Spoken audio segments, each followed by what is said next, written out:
ભગવાને સ્પષ્ટ શબ્દોમાં કહ્યું કે પ્રત્યેક ઉપાધિમાં જે ક્ષેત્રજ્ઞ છે, જીવ છે, વાસ્તવમાં હું જ છું એમ કહેવું કહ્યું હોવાને કારણે ફલાંતર અભાવ જ્ઞાન માત્ર વધે છે કે બીજા કોઈ પ્રકારનું ફળ નથી.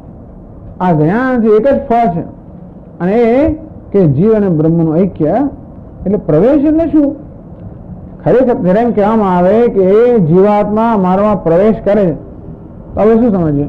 મારે એક થઈ જાય છે ને, જેમ બધી નદીઓ સમુદ્રમાં પ્રવેશ કરે અને સમુદ્ર એક થઈ જાય તેવી રીતે અહીં જયારે કહેવામાં આવે કે આ સાધક કે ભક્ત મારામાં પ્રવેશ કરે છે, એનો અર્થ એ કે મને ઐક્ય પ્રાપ્ત કરે. એ જ્ઞાન અને ઐક્ય પ્રાપ્ત કરવું એ જુદી વસ્તુ નથી.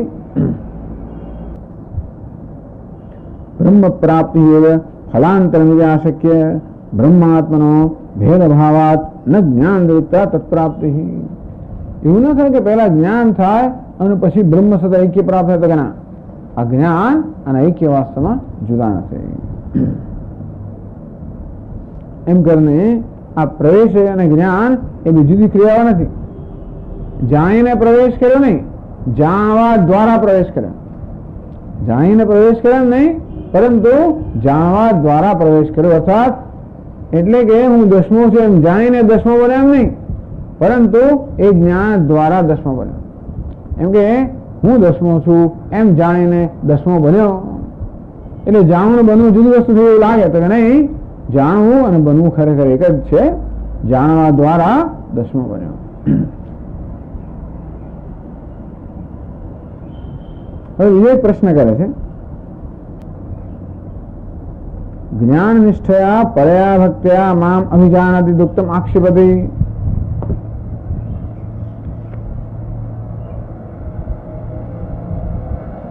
જો આ શ્લોકની પહેલી પંક્તિમાં કહ્યું ભક્ત્યા મામ અભિજાનાતિ, ભક્ત્યા મામ અભિજાનાતિ, આ ભક્તિ દ્વારા મને જાણે છે.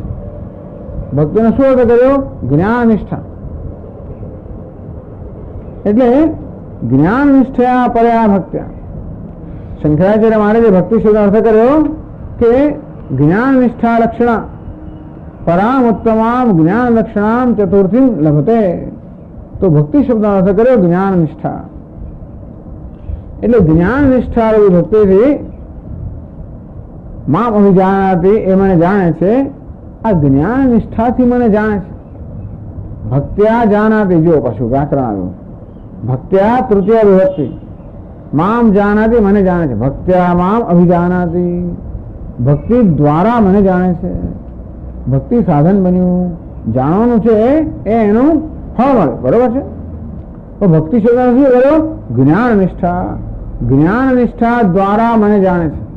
જ્ઞાન નિષ્ઠા દ્વારા મારું જ્ઞાન પ્રાપ્ત કરે છે. વિચાર કરો, ભક્ત્યા મામ અભિજાનાતિ, એને આપણે બરોબર સમજવો અર્થ એ થાય, ભક્ત્યા એટલે કે જ્ઞાન નિષ્ઠા, એ દ્વારા મને જાણે છે. જ્ઞાન નિષ્ઠયા પરયા ભક્ત્યા મામ અભિજાનાતિ, આ જ્ઞાન નિષ્ઠારૂપી પરમ ભક્તિ વડે મને જાણે છે. આ જ્ઞાન નિષ્ઠાથી જાણવું એટલે શું? જ્ઞાન નિષ્ઠા સાધન બન્યું અને જાણવું એનું ફળ બન્યું. તો જ્ઞાન નિષ્ઠારૂપી સાધનથી મને જાણે છે, જ્ઞાનથી જાણે છે. જ્ઞાન નિષ્ઠાથી જાણે એ શું? ઇતિ ઉત્તમ આક્ષેપતિ. તો જ્ઞાન નિષ્ઠા શબ્દનો અર્થ સમજાવવા માટે શંકરાચાર્ય મહારાજ પ્રશ્ન ઉત્પન્ન કરે છે કે જ્ઞાન નિષ્ઠા દ્વારા મને જાણે છે શું? જાણવા જ્ઞાન જોઈએ, જ્ઞાન નિષ્ઠા જોઈએ. એ સમજાવવા માટે એક હવે ચર્ચા ઉપાડે છે. કહે છે નનુ વિરુદ્ધમિદમ ઉત્તમ જ્ઞાનસ્ય યા પરા નિષ્ઠા તયા મામભિજાનાતિ ઇતિ. નાનું પ્રશ્ન કરે છે, વિરુદ્ધમિદમ ઉત્તમ, આપણે હમણાં જે કહ્યું એ વિરુદ્ધ છે. ટૂંકમાં આપણો વિરોધ કરી રહ્યા છો. આપ આપના વાક્યથી આપનો વિરોધ કરે. You are contradicting yourself. વિરુદ્ધમિદમ ઉત્તમ શું? જ્ઞાનસ્ય પરાનિષ્ઠા તયા મામભિજાનાતિ. આ જ્ઞાન જે પરાનિષ્ઠા છે એ જ્ઞાનની નિષ્ઠા વડે મને જાણે છે એ કેવું ખરેખર વૃદ્ધ છે.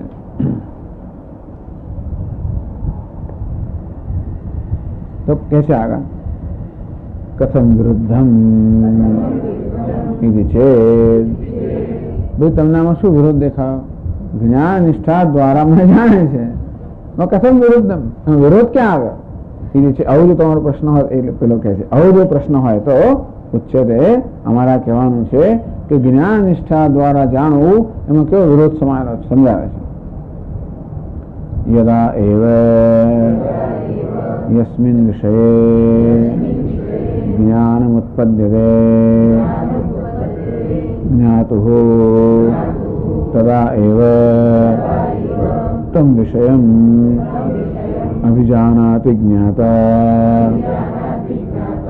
ઇતિ ન જ્ઞાનનિષ્ઠાં જ્ઞાનાવૃત્તિલક્ષણાં અપેક્ષતે ઇતિ. તો જ્ઞાન નિષ્ઠા કોને કહેવાય? જ્ઞાન આવૃત્ત લક્ષણાં. તો આપણે જ્ઞાન અને જ્ઞાન નિષ્ઠામાં એક ફેર પાડતા હોઈએ છીએ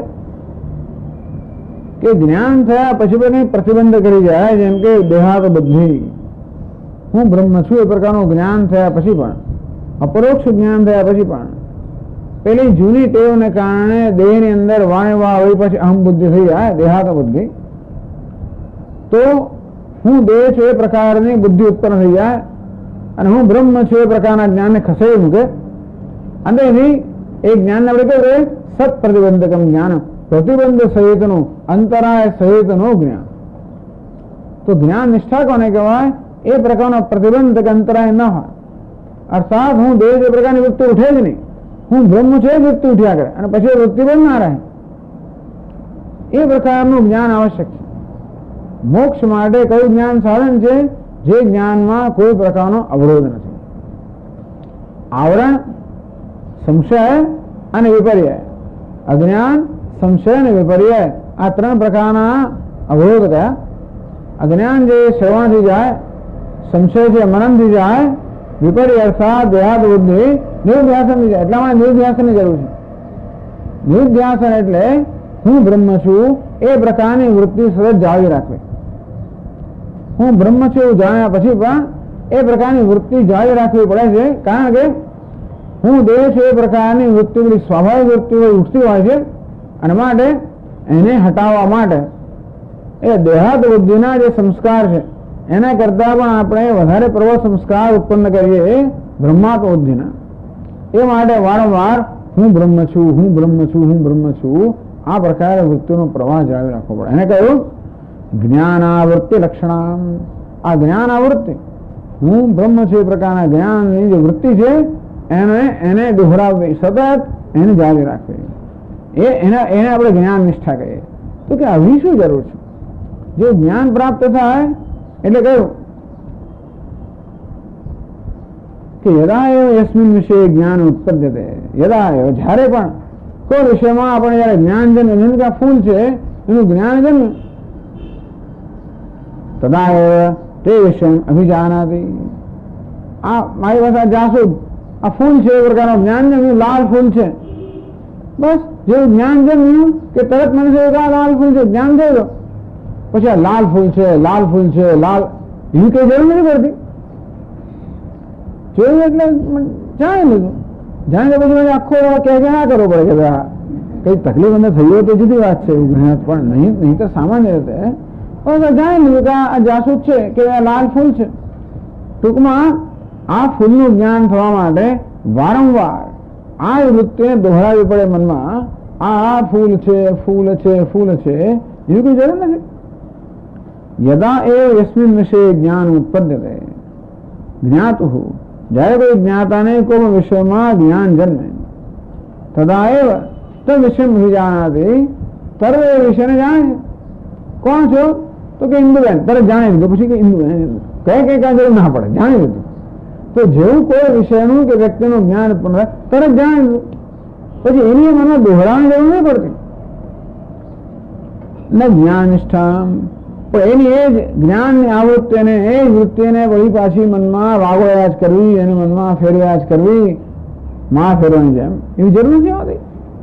તો ભગવાન અહીં કેમ કહે છે કે જ્ઞાન નિષ્ઠારૂપી ભક્તિ વડે, કે જ્ઞાન નિષ્ઠારૂપી ભક્તિ દ્વારા એ હું જેવો છું અને જેટલો છું એ જાણે છે. તો અહીંયા જ્ઞાન નિષ્ઠારૂપી ભક્તિ કેમ કે માત્ર જ્ઞાન ભગવાન સાથે થઈ ગયું, જ્ઞાન નિષ્ઠાની શું જરૂર છે? ન જ્ઞાન નિષ્ઠા જ્ઞાન આવૃત્તિ લક્ષણ અપેક્ષિત. જ્ઞાનस्य उत्पत्तेः एव विषय अभिव्यक्तत्वे कथं प्रकृते विरोधी इति. तो કહે છે अतश्च ज्ञानेन न अभिजानाति ज्ञानावृत्त्या तो ज्ञाननिष्ठया अभिजानाति इति વિરુદ્ધ. અંતો જેમ કહેવું કે જ્ઞાન એને અભિજાનાતી, એને જ્ઞાન વડે મને જાણતો નથી. જ્ઞાન આવૃત્ત્યા જ્ઞાન નિષ્ઠા, આ જ્ઞાનની આવૃત્તિ કરવી, એ જ જ્ઞાન વૃત્તિને વારંવાર વળી પાછી ફેરવવી, એનું પુનરાવર્તન કરવું. અહમ બ્રહ્માસ્મિ અહમ બ્રહ્માસ્મિ એ પ્રકારની વૃત્તિનું પુનરાવર્તન કરવાથી જે જ્ઞાન નિષ્ઠા છે એ દ્વારા એ મને જાણે છે. અને માત્ર એકવાર જોયું નથી જાણતા, એ બધું વિરુદ્ધ છે. જ્ઞાન દ્વારા નહીં જાણતા અને જ્ઞાન નિષ્ઠા દ્વારા જાણે છે. એક વૃત્તિ છે ના જણાય તો એ વસ્તુ કયા અંદર ને અંદર ધારો કે એનું પુનરાવર્તન કરતો કેમ જાણવાનું છે? મારી સમક્ષ ધારો કે વ્યક્તિ આવે અને ન જાણવે ને, ધારો કે ઓળખો નહીં, ઓળખવાની વાત જુદી છે. અહીં ઓળખાણની વાત નથી કરતા, કે જાણવું એટલે શું કે માત્ર ઇન્દ્રિય જ્ઞાન, બસ આ રંગ જોયો એથી વધારે કઈ નહીં. આ જેવું પુષ્પ મારી સમક્ષ હોય અને આંખોનો સંપર્ક થાય તો રંગનું જ્ઞાન થાય. એટલે આ રંગનું નામ ના જાણતો તો પણ ચાલે. જ્ઞાન જુદી, ઓળખાણ જુદી વસ્તુ છે. આ જાસૂદનું ફૂલ છે ને એ ઓળખાણ છે, એ તો મારી સ્મૃતિમાંથી જન્મે. ભૂતકાળમાં મેં આ પ્રકારના ફૂલ જોયા હતા એટલે ઓળખી પડો કે આ જાસૂદ છે. ભૂતકાળમાં જુદા રંગ જોયેલા ઓળખી પડો લાલ રંગ છે. પણ આમાં જ્ઞાન કોને કહેવાય? બસ આ પદાર્થને જોયું, પ્રતીતિ જેને કહેવાય. માત્ર પ્રતીતિ થઈ, કોગ્નિશન એટલે પ્રતીતિ. એક પ્રતીતિ થઈને આ વસ્તુ જાણી ગઈ તો વારંવાર મારે જોઈ કરવું, આંખો ખોલીને બસ જોવાનું, એ વારંવાર કરવાની શી જરૂર છે? એક વારમાં પ્રતીતિ થઈ ગઈ તો આ વસ્તુ જણાઈ ગઈ તો આપણે એમ કેમ કહો છો કે વારંવાર પાછું એની વસ્તુ જોયા કરવી, કે વારંવાર એની વૃત્તિનું આવર્તન કર્યા કરવું? એમ વારંવાર કરવાનું જાણે છે, જ્ઞાન તો નથી જાણતો, પણ જ્ઞાનની આવૃત્તિથી કે જ્ઞાનની પુનરાવૃત્તિ જાણે છે, એવું એ વિરુદ્ધ છે. જો એક વાર ન જાણો તો વારંવાર આંખ ખોલી જાણવાનું ઓછું છે. આ પ્રકારની મુશ્કેલી છે. ભગવાને કહ્યું કે પરાભક્તિ અર્થાત આ જ્ઞાન નિષ્ઠારૂપી ભક્તિથી હું જાણું છું, એનો શું અર્થ? તો કહે છે ઇતિ વિરુદ્ધ, આ પ્રકારે વિરુદ્ધ થયું. તો સંકેતન વિરોધમ નિરસ્યતે, આ વિરોધ છે ને એનો નિરાશ કરે છે. કહે છે નૈષ દોષ જ્ઞાનસ્ય સ્વાત્મોત્પત્તિ પરિપાક હેતુયુક્તસ્ય પ્રતિપક્ષ વિહીનસ્ય યત આત્માનુભવ નિશ્ચય અવસાનત્વમ તસ્ય નિષ્ઠા શબ્દાભિલાપાત નૈષ દોષ. આને કારણે દોષ નથી. તમે જ્ઞાન નિષ્ઠા કોને કહીએ સમજાવે છે. જ્ઞાનસ્ય સ્વાત્મોત્પત્તિ પરિપાક હેતુભૂતસ્ય, એ સમજાવે છે પોતે કે જ્ઞાન ક્યારે જન્મે? એ જ્ઞાનને જન્મવા માટે જે સાધનો હોય એ સાધનો પરિપક્વ થાય ત્યારે. અંતઃકરણ શુદ્ધિ સાધન છે, શ્રવણ સાધન છે, મનન સાધન છે. આ પ્રકારે એટલે આચરણ ઉપદેશ પ્રાપ્ત થયો. તો અંતઃકરણ શુદ્ધિ ક્યારે જન્મે? અમાનિત્વમ, અદંભિત્વમ, આ પ્રકારના જે બધા સદગુણ કે મૂલ્યો છે એ બધા મૂલ્યોના આચરણથી ધીમે ધીમે ધીમે આપણા અંતઃકરણ શુદ્ધિ જન્મે અને પરિપક્વ બને. એ વડે જયારે વળી પાછું શાસ્ત્રનું શ્રવણ કરવું, એની પરિપક્વતા રૂપે જ્ઞાન જન્મે. એટલે એ સમજાવે છે આગળ સ્વાત્મોત્પત્તિ પરિપાક હેતુયુક્ત જ્ઞાનસ્ય, પોતાની ઉત્પત્તિ અને પરિપાક થવા માટે જે કંઈ કારણ છે અંતઃકરણ શુદ્ધિ એની ઉત્પત્તિ માટેનું કારણ, આ નિર્ધ્યાસના પરિપાક માટેનું કારણ. પ્રતિપક્ષ વિહીનસ્ય, કોઈ પ્રકારનો પ્રતિપક્ષ ના રહે, કોઈ પ્રકારનો ટૂંકમાં વિપરીત ભાવના ન રહે, એમાં કોઈ સંશય ના રહે, કોઈ વિપર્ય ના રહે. આત્માનુભવ નિશ્ચય અવસાનત્વમ, અંતેથી મને આત્માનો અનુભવ થયો છે એ પ્રકારનો નિશ્ચય મારામાં જન્મો. આત્માનુભવ નિશ્ચય અવસાનત્વમ. તો તે રીતે આપણે જયારે જે સાધન કરતા હોઈએ, અંતઃકરણ શુદ્ધિ રૂપી, શ્રવણ રૂપી, મનન રૂપી, નિર્ધ્યાસન રૂપી જે સાધન આપણે કરતા હોઈએ, એ સાધનોના પરિપાક રૂપે જયારે આ પ્રકારનો નિશ્ચય જન્મે, આત્માનુભવ નિશ્ચય અવસાનત્વમ, કે મને આત્મા અનુભવ થયો એ પ્રકાર નિશ્ચય મારામાં જન્મ્યો, તો આખી પ્રક્રિયા ક્યાં જઈને અટકે? મને આત્માનો અનુભવ થયો એ પ્રકારના નિશ્ચયમાં જઈને અટકે. આ બધાનું અવસાન, આ બધાનું પરિવસાન, એટલે કે આ બધું ક્યાં જઈને અટકે? એની પરાકાષ્ઠા ક્યાં આવે? મને આત્માનો અનુભવ થયો, કે મને આત્માનું જ્ઞાન થયું એ પ્રકારનો નિશ્ચય મારામાં જન્મે. તસ્ય નિષ્ઠા શબ્દ અભિલાપાત, આ પ્રકારના દ્રઢ નિશ્ચયને અમે નિષ્ઠા કહીએ છીએ. તો તસ્ય જ્ઞાનસ્ય, આ પ્રકારનું જ્ઞાન છે, જેમાં આ પ્રકારનો નિશ્ચય જન્મ્યો એ જ્ઞાનને જ અમે નિષ્ઠા કહીએ છીએ. તસ્ય નિષ્ઠા શબ્દ અભિલાપાત, તસ્ય જ્ઞાનસ્ય, આ પ્રકારના જ્ઞાનને નિષ્ઠા એ શબ્દથી કહેવામાં આવે છે. એ પોતે આ વાક્યને સમજાવે છે, કહે છે આગળ,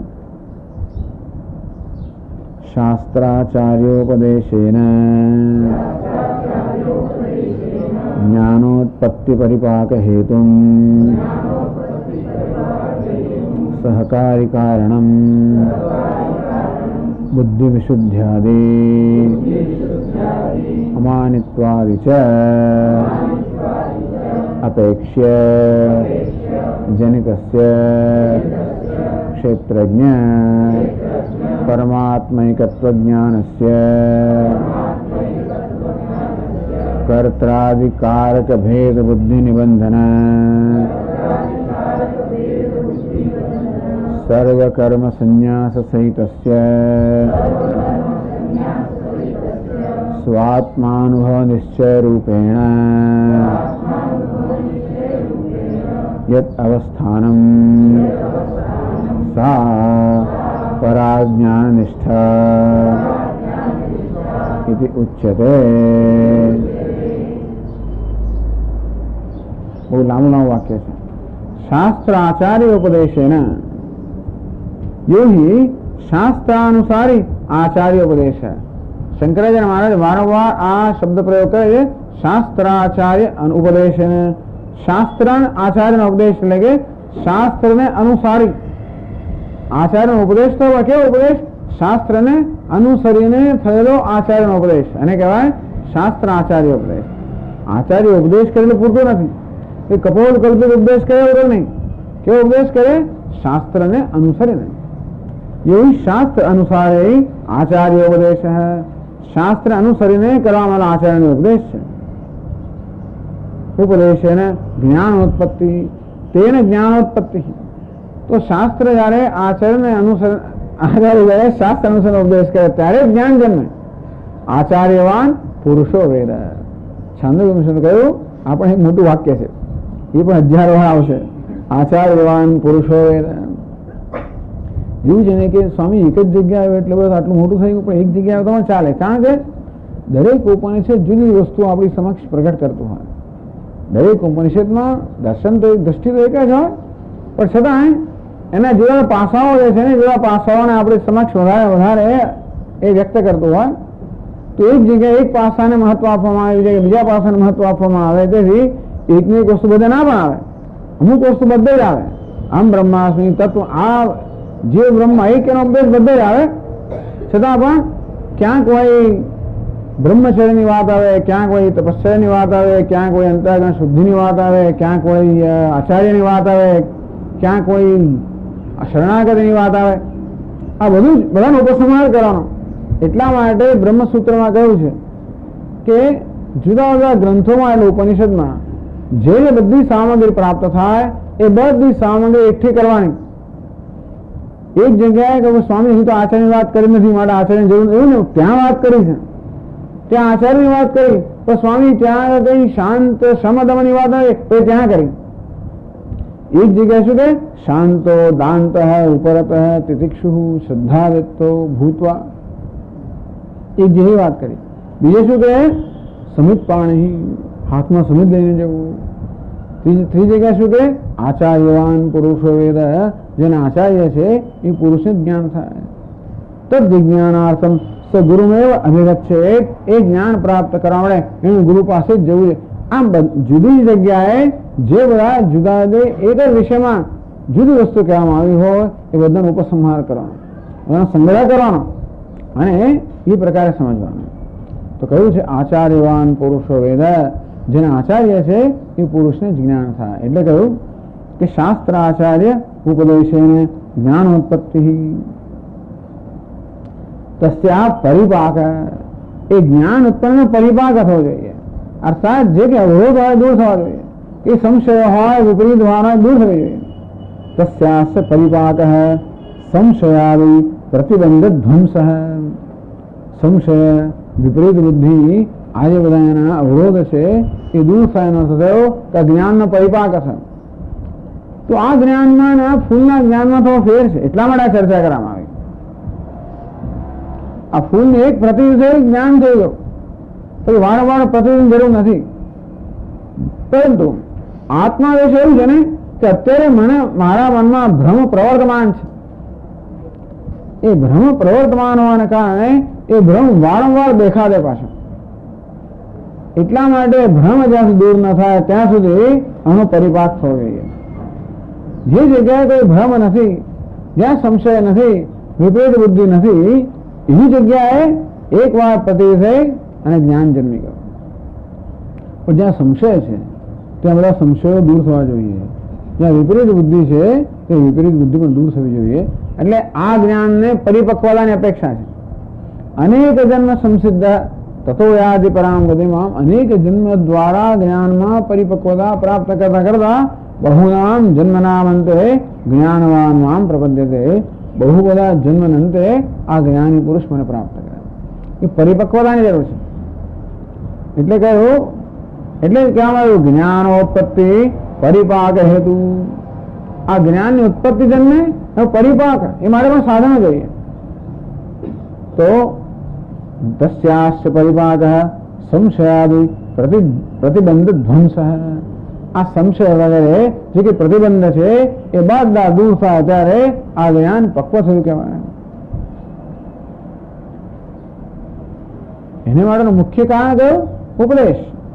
પણ ઉપદેશ સહકારી કારણ યદ બુદ્ધિ શુદ્ધ્યાદિ, બુદ્ધ્યા વિશુદ્ધયા યુક્ત, એટલે કહેવામાં આવે બધું પેલા સહકારી કારણ કહે ને, બુદ્ધ્યા વિશુદ્ધયા યુક્ત ધૃત્યાત્માન નિયમ્ય છે, શબ્દાદીન વિષયાં ત્યક્ત્વા રાગદ્વેષો વિદસ્ય છે, વિવિક્ત સેવી લઘ્વાસી યત વાક્કાય માનસ ધ્યાન યોગ પરો નિત્યમ વૈરાગ્યમ સમુપાસિત અહંકારમ બલમ દર્પમ કામમ ક્રોધમ પરિગ્રહમ વિમુચ્ય નિર્મમઃ શાંત. આ બધા સહકારી કારણ છે. ભગવાન આમાં ઉપદેશની વાત ના કરી, પરંતુ આચાર્યનો ઉપદેશ પ્રાપ્ત થયો છે ત્યારે પણ આ બધા સહકારી કારણ જરૂરી છે. અર્થાત એ ઉપદેશ ત્યારે ખરેખર આપણા મનમાં જ્ઞાન જન્માવે જ્યારે એ ઉપદેશનો ગ્રહણ કરવા માટેની તૈયારી હોય, અંતઃકરણ શુદ્ધિ વગેરે. એટલે કહ્યું યત બુદ્ધિ શુદ્ધ્યાદિ તદપેક્ષા. તો આચાર્યના ઉપદેશની સાથે સાથે આ બધા પણ અંતઃકરણ શુદ્ધિ વગેરે વૈરાગ્ય વગેરે જે સહકારી કારણ છે, એટલે કે આપણી આ માનસિક તૈયારી, પૂર્વ તૈયારી, એનું સહકારી કારણ કહેવાય. જેવી રીતે મારી આંખો ખુલ્લી હોય અને આ ફૂલ મારી સામે હોય તો પણ એક સહકારી કારણ જોઈએ, બહારનો પ્રકાશ જોઈએ. અંધારું હોય ને તો આંખો ખુલ્લી હોય ને ગમે તેટલું જીવ તો પણ ના દેખાય, ધારીને જોતો પણ ના દેખાય. સહકારી કારણ છે પ્રકાશ. અંતે એ રીતે આપણો ઉપદેશ કરે ને આપણે સાંભળીએ એટલું પૂરતું નથી. સહકારી કારણ કયું? અંતઃકરણ શુદ્ધિ. અંતો એ બધું સહકારી કારણ પણ છે. એટલે કહેવામાં આવ્યું કે સહકારી કારણ યદ બુદ્ધિ શુદ્ધ્યાદિ તદ અપેક્ષા. તો પરિપાક હેતુ યદ સહકારી કારણ બુદ્ધિ શુદ્ધ્યાદિ અમાયિત્વાય છે. અમાયિત્વમ, અદંભિત્વમ, અહિંસા, આ બધાને બતા અપેક્ષા, એની પણ એની સાથે એની અપેક્ષા તો અપેક્ષ જનિત. તો આચાર્યનો ઉપદેશ અને જોડે જોડે એ ઉપદેશને ગ્રહણ કરવા માટે જે બીજી પૂર્વ તૈયારી જોઈએ એ બધી માનસિક પૂર્વ તૈયારીની અપેક્ષા આ જ્ઞાન જન્મે. તસ્માદ ઉપદેશાદ જનિતમ એ ઐક્ય જ્ઞાનમ, એ ઉપદેશને કારણે ઐક્ય જ્ઞાન જન્મે. કયું? ક્ષેત્રજ્ઞ પરમાત્મા એકત્વ જ્ઞાનસ્ય. એને કારણે પછી ક્ષેત્રજ્ઞ જીવાત્મા અને પરમાત્મા આ બંનેનું ઐક્ય જ્ઞાન જન્મે. તો એ જ્ઞાનને કારણે સ્વાત્મા અનુભવ નિશ્ચય રૂપેણ, એને કારણે મને આત્માનો અનુભવ થયો છે એ પ્રકારનો નિશ્ચય જન્મે. એને અમે જ્ઞાન નિષ્ઠા કહીએ છીએ. અને આ જ્ઞાન નિષ્ઠા ખરેખર પરમાત્મા સાથે માં પ્રવેશ કરવાનો, કે પરમાત્મા સાથે અભિન્નતા પ્રતિષ્ઠા પ્રાપ્ત કરવાનું, કે જીવન મુક્તિનું સાધન છે. એ પ્રમાણે કહ્યું. ચાલો આગળ આપણે સમજીશું આવતા. ઓમ પૂર્ણમદ પૂર્ણમિદમ પૂર્ણાત પૂર્ણમુદચ્યતે પૂર્ણસ્ય પૂર્ણમાદાય પૂર્ણમેવાવશિષ્યતે. ઓમ શાંતિ શાંતિ શાંતિ. શંકરં શંકરાચાર્યં કેશવં બાદરાયણં સૂત્રભાષ્યકૃતૌ વંદે ભગવन्तૌ પુનઃ પુનઃ. ઈશ્વરો ગુરુરાત્મેતિ મૂર્તિભેદવિભાગિને વ્યોમવદ્વ્યાપ્તદેહાય દક્ષિણામૂર્તયે નમઃ. ઓમ શાંતિ શાંતિ. હરિ ઓમ. શ્રી ગુરુભ્યો નમઃ. હરિ ઓમ.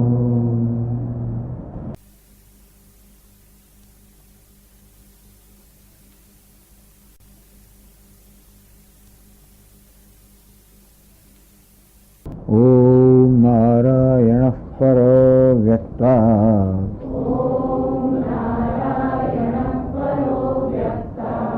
અંડમવ્યક્તસંભવમ અંડસ્યાંતસ્ત્વિમે લોકાઃ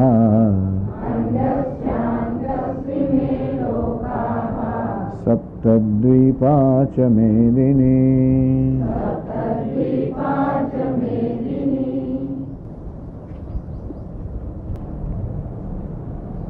ભક્ત્યા મામભિજાનાતિ યાવાન્યશ્ચાસ્મિ તત્વતઃ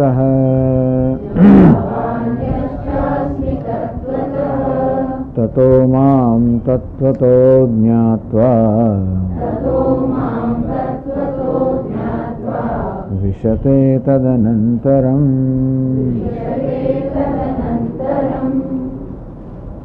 ભક્ત્યા મામ અભિજાનાતિ, આ ભક્તિ વડે. તો એક વસ્તુ યાદ રાખવાની છે કે ભક્તિનો અર્થ કર્યો જ્ઞાન નિષ્ઠા, એવો અર્થ કર્યો. ભક્તિ શબ્દનો અર્થ કર્યો શંકરાચાર્ય મહારાજે જ્ઞાન નિષ્ઠા. કહ્યું ને મદ ભક્તિમ લભતે પરામ એવમ ભૂત જ્ઞાન નિષ્ઠ. મદ ભક્તિમ મયી પરમેશ્વરે ભક્તિમ ભજનમ પરામ ઉત્તમામ જ્ઞાન લક્ષણામ ભજતે લભતે. તો ભક્તિનો અર્થ જ્ઞાન નિષ્ઠા એવો કર્યો.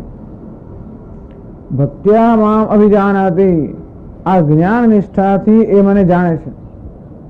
યાવાન્યશ્ચ અસ્મિ તત્વતઃ તત્વતઃ જાનાતિ, તત્વતઃ યથાર્થ રીતે મને જાણે છે. આ જ્ઞાન નિષ્ઠા રૂપી ભક્તિથી, જ્ઞાન નિષ્ઠા રૂપી પરમ ભક્તિથી એ હું જે છું અને મારો જે વિસ્તાર છે, અર્થાત મારું જે સોપાધિક સ્વરૂપ છે અને જે નિરુપાધિક સ્વરૂપ છે, બંનેને જાણે છે.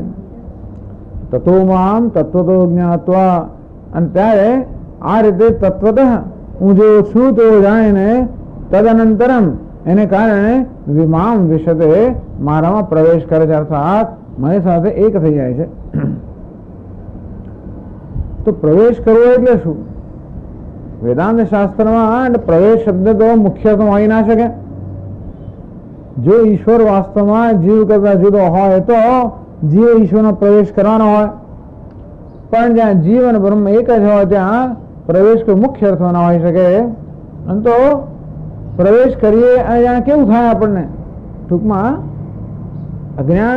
અજ્ઞાન રૂપી અંતરાયને કારણે જાણે કે હું ઈશ્વરથી વિખેડો પડેલો છું અને મારે ઈશ્વર એક થવાનું છે. આમ જે ઈશ્વર સાથે અંતર ચાલી રહ્યું છે એનું જે દુઃખ છે, જ્ઞાનને કારણે દુઃખ દૂર થાય એટલે કહેવામાં આવ્યું કે પ્રવેશ કરે છે. જાણે કે હું એનાથી ભિન્ન હોઉં, જુદો હોઉં અને એની સાથે એક થઈ જવું અને જે પ્રકારનો અનુભવ થાય એવો અનુભવ તો અજ્ઞાનનું આવરણ જવાને કારણે થતો હોવાને કારણે પ્રવેશ શબ્દ ઔપચારિક વાપરવામાં આવ્યો, અર્થાત એ મુખ્ય અર્થમાં નહીં પરંતુ ગૌણ અર્થમાં ઔપચારિક અર્થમાં વાપરવામાં આવ્યો.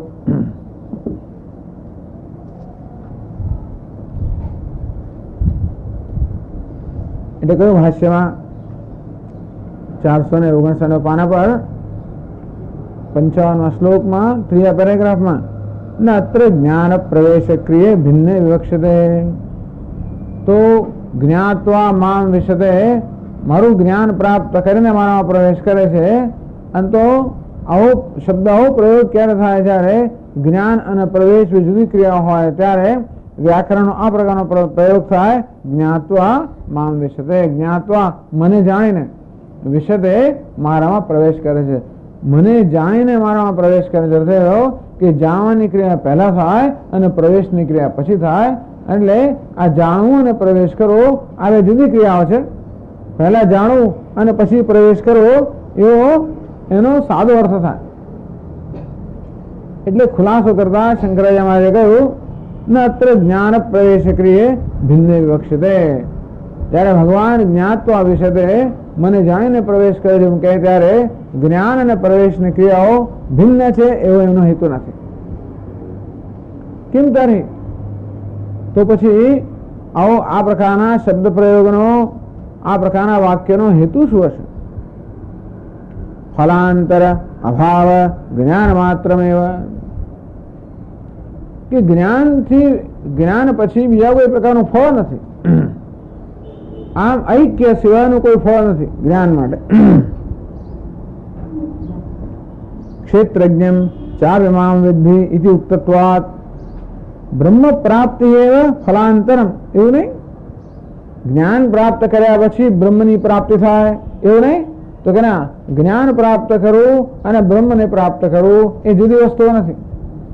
આમ જ્ઞાત્વા જ્ઞાન પ્રાપ્ત કરીને વિશતે બ્રહ્મને પ્રાપ્ત કરે છે એવો અર્થ થાય. તો કોઈ કહે કે ભાઈ બ્રહ્મની પ્રાપ્તિ કરવી એ બીજું ફળ તો ખરું? તો કે નહીં, જ્ઞાન અને બ્રહ્મ પ્રાપ્તિ એક જ વસ્તુ છે. બ્રહ્માત્મનો ભેદ અભાવાત ન જ્ઞાન અતિરિક્તા તત્પ્રાપ્તિ. આ બ્રહ્મના આત્મા એક જ હોવાના કારણે જ્ઞાનથી જુદી પાછી કોઈ પ્રાપ્તિ નથી. જ્ઞાન એટલે જ પ્રાપ્તિ.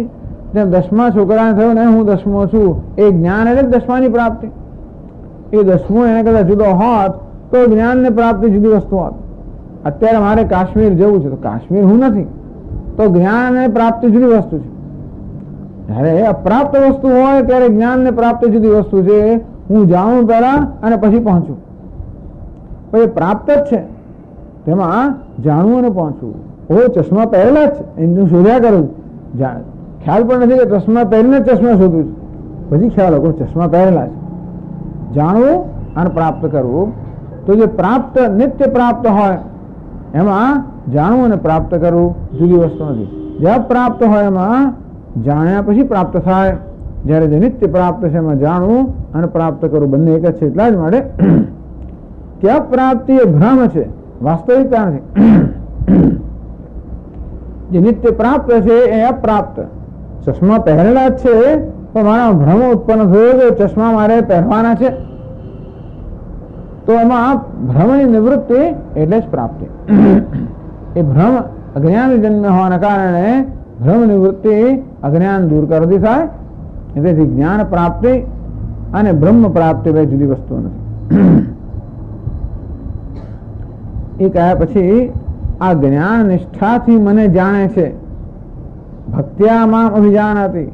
જ્ઞાન નિષ્ઠા રૂપી જે ભક્તિ છે એ દ્વારા મને જાણે છે. એટલે પ્રશ્ન થયો કે જ્ઞાન નિષ્ઠા દ્વારા જાણવું એટલે શું?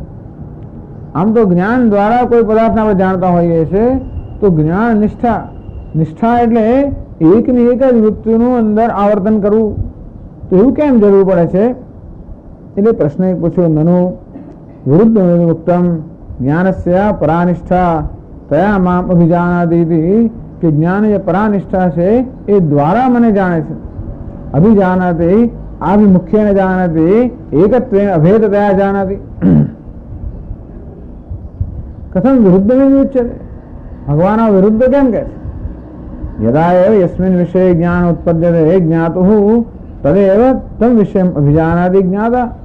આ રોજ દરરોજનો અનુભવ છે કે આપણે જ્યારે કોઈ વસ્તુનું જ્ઞાન ઉત્પન્ન થાય ત્યારે જાણી લીધું, પછી વાસ્તવમાં એને વારંવાર જાણવાની જરૂર નથી હોતી. એટલે જ્ઞાન નિષ્ઠા જ્ઞાનાવૃત્તિ લક્ષણ અપેક્ષિત, કે એકના એક જ્ઞાનની આવૃત્તિ કર્યા કરવી એવા પ્રકારની જ્ઞાન નિષ્ઠાની અપેક્ષા હોતી નથી. માત્ર એક જ અતશ્ચ જ્ઞાનેન ન અભિજાનાતિ જ્ઞાનવૃત્ત્યા તો જ્ઞાન નિષ્ઠા અભિજાનાતિ ઇતિ વિરુદ્ધમ. અંતેથી કે જ્ઞાનથી મને જાણતો નથી પણ જ્ઞાન નિષ્ઠાથી મને જાણે છે, આ વસ્તુ યોગ્ય લાગતી નથી. વિરુદ્ધમ એટલે જ્ઞાન એટલે જાણવાનું સાધન જ્ઞાન. તો જ્ઞાન નિષ્ઠા એકનું એક જ જ્ઞાનનું આપણે આવર્તન કર્યા જ કરવું. તો આવર્તનની શું જરૂર છે જાણવા માટે? એક જ્ઞાન વૃત્તિથી કેમ ન જાણી શકાય? નૈષ દોષ જ્ઞાનસ્ય સ્વાત્મોત્પત્તિ પરિપાક હેતુવત્તસ્ય. આ આત્મજ્ઞાન કે બ્રહ્મ જ્ઞાન છે ત્યારે ઉત્પન્ન થાય જ્યારે એની સાથેના સહકારી કારણ હોય ત્યારે. જેમ કે મારી આંખોથી હું કોઈ પદાર્થ ત્યારે જોઈ શકું જ્યારે સહકારી કારણ આ બહારનો પ્રકાશ હોય તો જ મારી આંખો દ્વારા આ હું જોઈ શકું પદાર્થ. તે રીતે જ્ઞાન ઉત્પન્ન થવામાં પણ સામગ્રી જોઈએ, સહકારી કારણ જોઈએ. સ્વાત્મોત્પત્તિ પરિપાક હેતુયુક્તસ્ય પ્રતિપક્ષવિહીનસ્ય યત આત્માનુભવ નિશ્ચયવસાનત્વમ તસ્ય નિષ્ઠા શબ્દવિલાપાત. તે સમજાવ્યું પોતે શાસ્ત્ર આચાર્ય ઉપદેશેન જ્ઞાનોત્પત્તિ પરિપાક હેતુ સહકારી કારણ. શાસ્ત્ર આચાર્ય ઉપદેશેન શાસ્ત્ર અનુસારી જયારે ઉપદેશ આપણે આચાર્ય કરે જ્ઞાનોત્પત્તિ તો જ્ઞાન ઉત્પન્ન થાય પરિપાક હેતુ. તો જ્ઞાન ઉત્પન્ન થાય ત્યારે પણ એમાં પેલા સંશય વિપરીત ભાવના આ બધી વસ્તુ રહેતી હોય છે. તેથી એ બધા અંતરાયો જે બધા અવરોધ દૂર થાય તો આપણે કઈ જ્ઞાન પરિપક્વ બન્યું. તો જ્ઞાનની ઉત્પત્તિ અને એનો પરિપાક એનો સહકારી કારણ એની સાથે એટલે જ્ઞાન પ્રાપ્તિની જોડે આ સામગ્રી પણ હોવી જોઈએ. બુદ્ધિ વિશુદ્ધ્યાદિ અમાનિત્વાદિ છે. વિશુદ્ધ બુદ્ધિ જોઈએ, અમાનિત્વ અદંભિત્વ વગેરે પણ આ બધા મૂલ્ય પૂર્વ તૈયારી જોઈએ. અપેક્ષા જનિતસ્ય ક્ષેત્રજ્ઞ પરમાત્મા એકત્વ જ્ઞાનસ્ય. તો આ પ્રકારે અપેક્ષા કેટલી છે? એક તો એ કે શાસ્ત્રને અનુસારી આચાર્યનો ઉપદેશ હોય, એક અપેક્ષા. અને બીજી અપેક્ષા એ છે કે ઉપદેશ ગ્રહણ કરવા માટે આપણી બુદ્ધિમાં શુદ્ધિ એટલે કે શુદ્ધિ હોય, અમાનિત્વાદી વગેરે ગુણો વડે આપણી બુદ્ધિને શુદ્ધ કરવી હોય, પરિપક્વ બનાવી હોય એ અને આચાર્યનો ઉપદેશ હોય. માત્ર બુદ્ધિ શુદ્ધ હોય પણ પૂરતું નથી, માત્ર આચાર્ય ઉપદેશ હોય પણ પૂરતું નથી, બંને જોઈએ. તો અપેક્ષિત જનિતસ્ય. તો આ જયારે પૂર્વ તૈયારી હોય ત્યારે ક્ષેત્રજ્ઞ પરમાત્મા એકત્વ જ્ઞાન છે. અને ત્યારે મને જ્ઞાન થાય કે હું બ્રહ્મ છું. એવું છે ને કે પોતાની જાતનો આદર કરવો અઘરો છે. જ્યારે આપણને ઉપનિષદ કહે છે કે તું બ્રહ્મ છે એટલે કે તું સૌથી આદરણીયમાં આદરણીય છે. બ્રહ્મ એટલે ઈશ પરમાત્મા. બ્રહ્મલોકે મહીયતે ટૂંકમાં જે સૌથી મહનીય છે, સૌથી આદરણીય છે, સૌથી પૂજનીય નામ બ્રહ્મ. જયારે કે તું બ્રહ્મ છે એટલે તું પૂજનીયમાં પૂજનીય છે. હું દુનિયા બધાને પૂજવા તૈયાર છું, મારી જાતને પૂજવા તૈયાર નથી.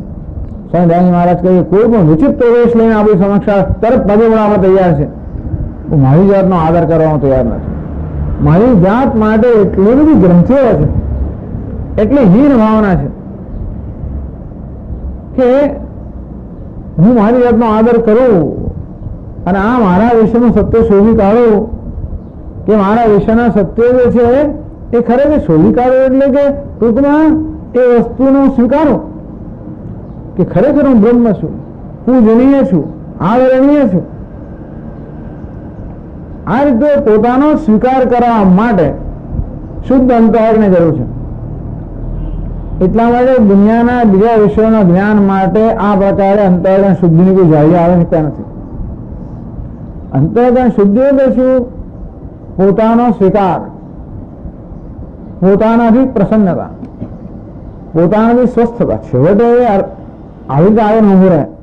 શુદ્ધ અંતઃકરણ એટલે અંતઃકરણ રાગ દ્વેષથી રહિત હોય એમ કહેવાય, મલ વિક્ષેપથી રહિત હોય. બરાબર છે. પણ મને સ્વામી ખબર કેમ પડે કે મારું અંતઃકરણ શુદ્ધ બન્યું? જ્યારે મને મારી જાતથી પ્રસન્નતા હોય, અથવા જેટલે અંશે મને મારી જાતથી પ્રસન્નતા છે એટલે અંશે મારું અંતઃકરણ શુદ્ધ બન્યું એમ કહેવાય. મારી પોતાની અપ્રસન્નતા છે એ બહારની અપ્રસન્નતા રૂપમાં વ્યક્ત થતી હોય છે. બીજી કોઈ જગ્યાએ પ્રસન્નતા હોય એનું છેવટે કારણ ક્યાં છે? હું મારી જાતથી અપ્રસન્ન છું. શુદ્ધ અંતઃકરણ, પોતાની જાતથી પ્રસન્નતા, પોતાનો સ્વીકાર.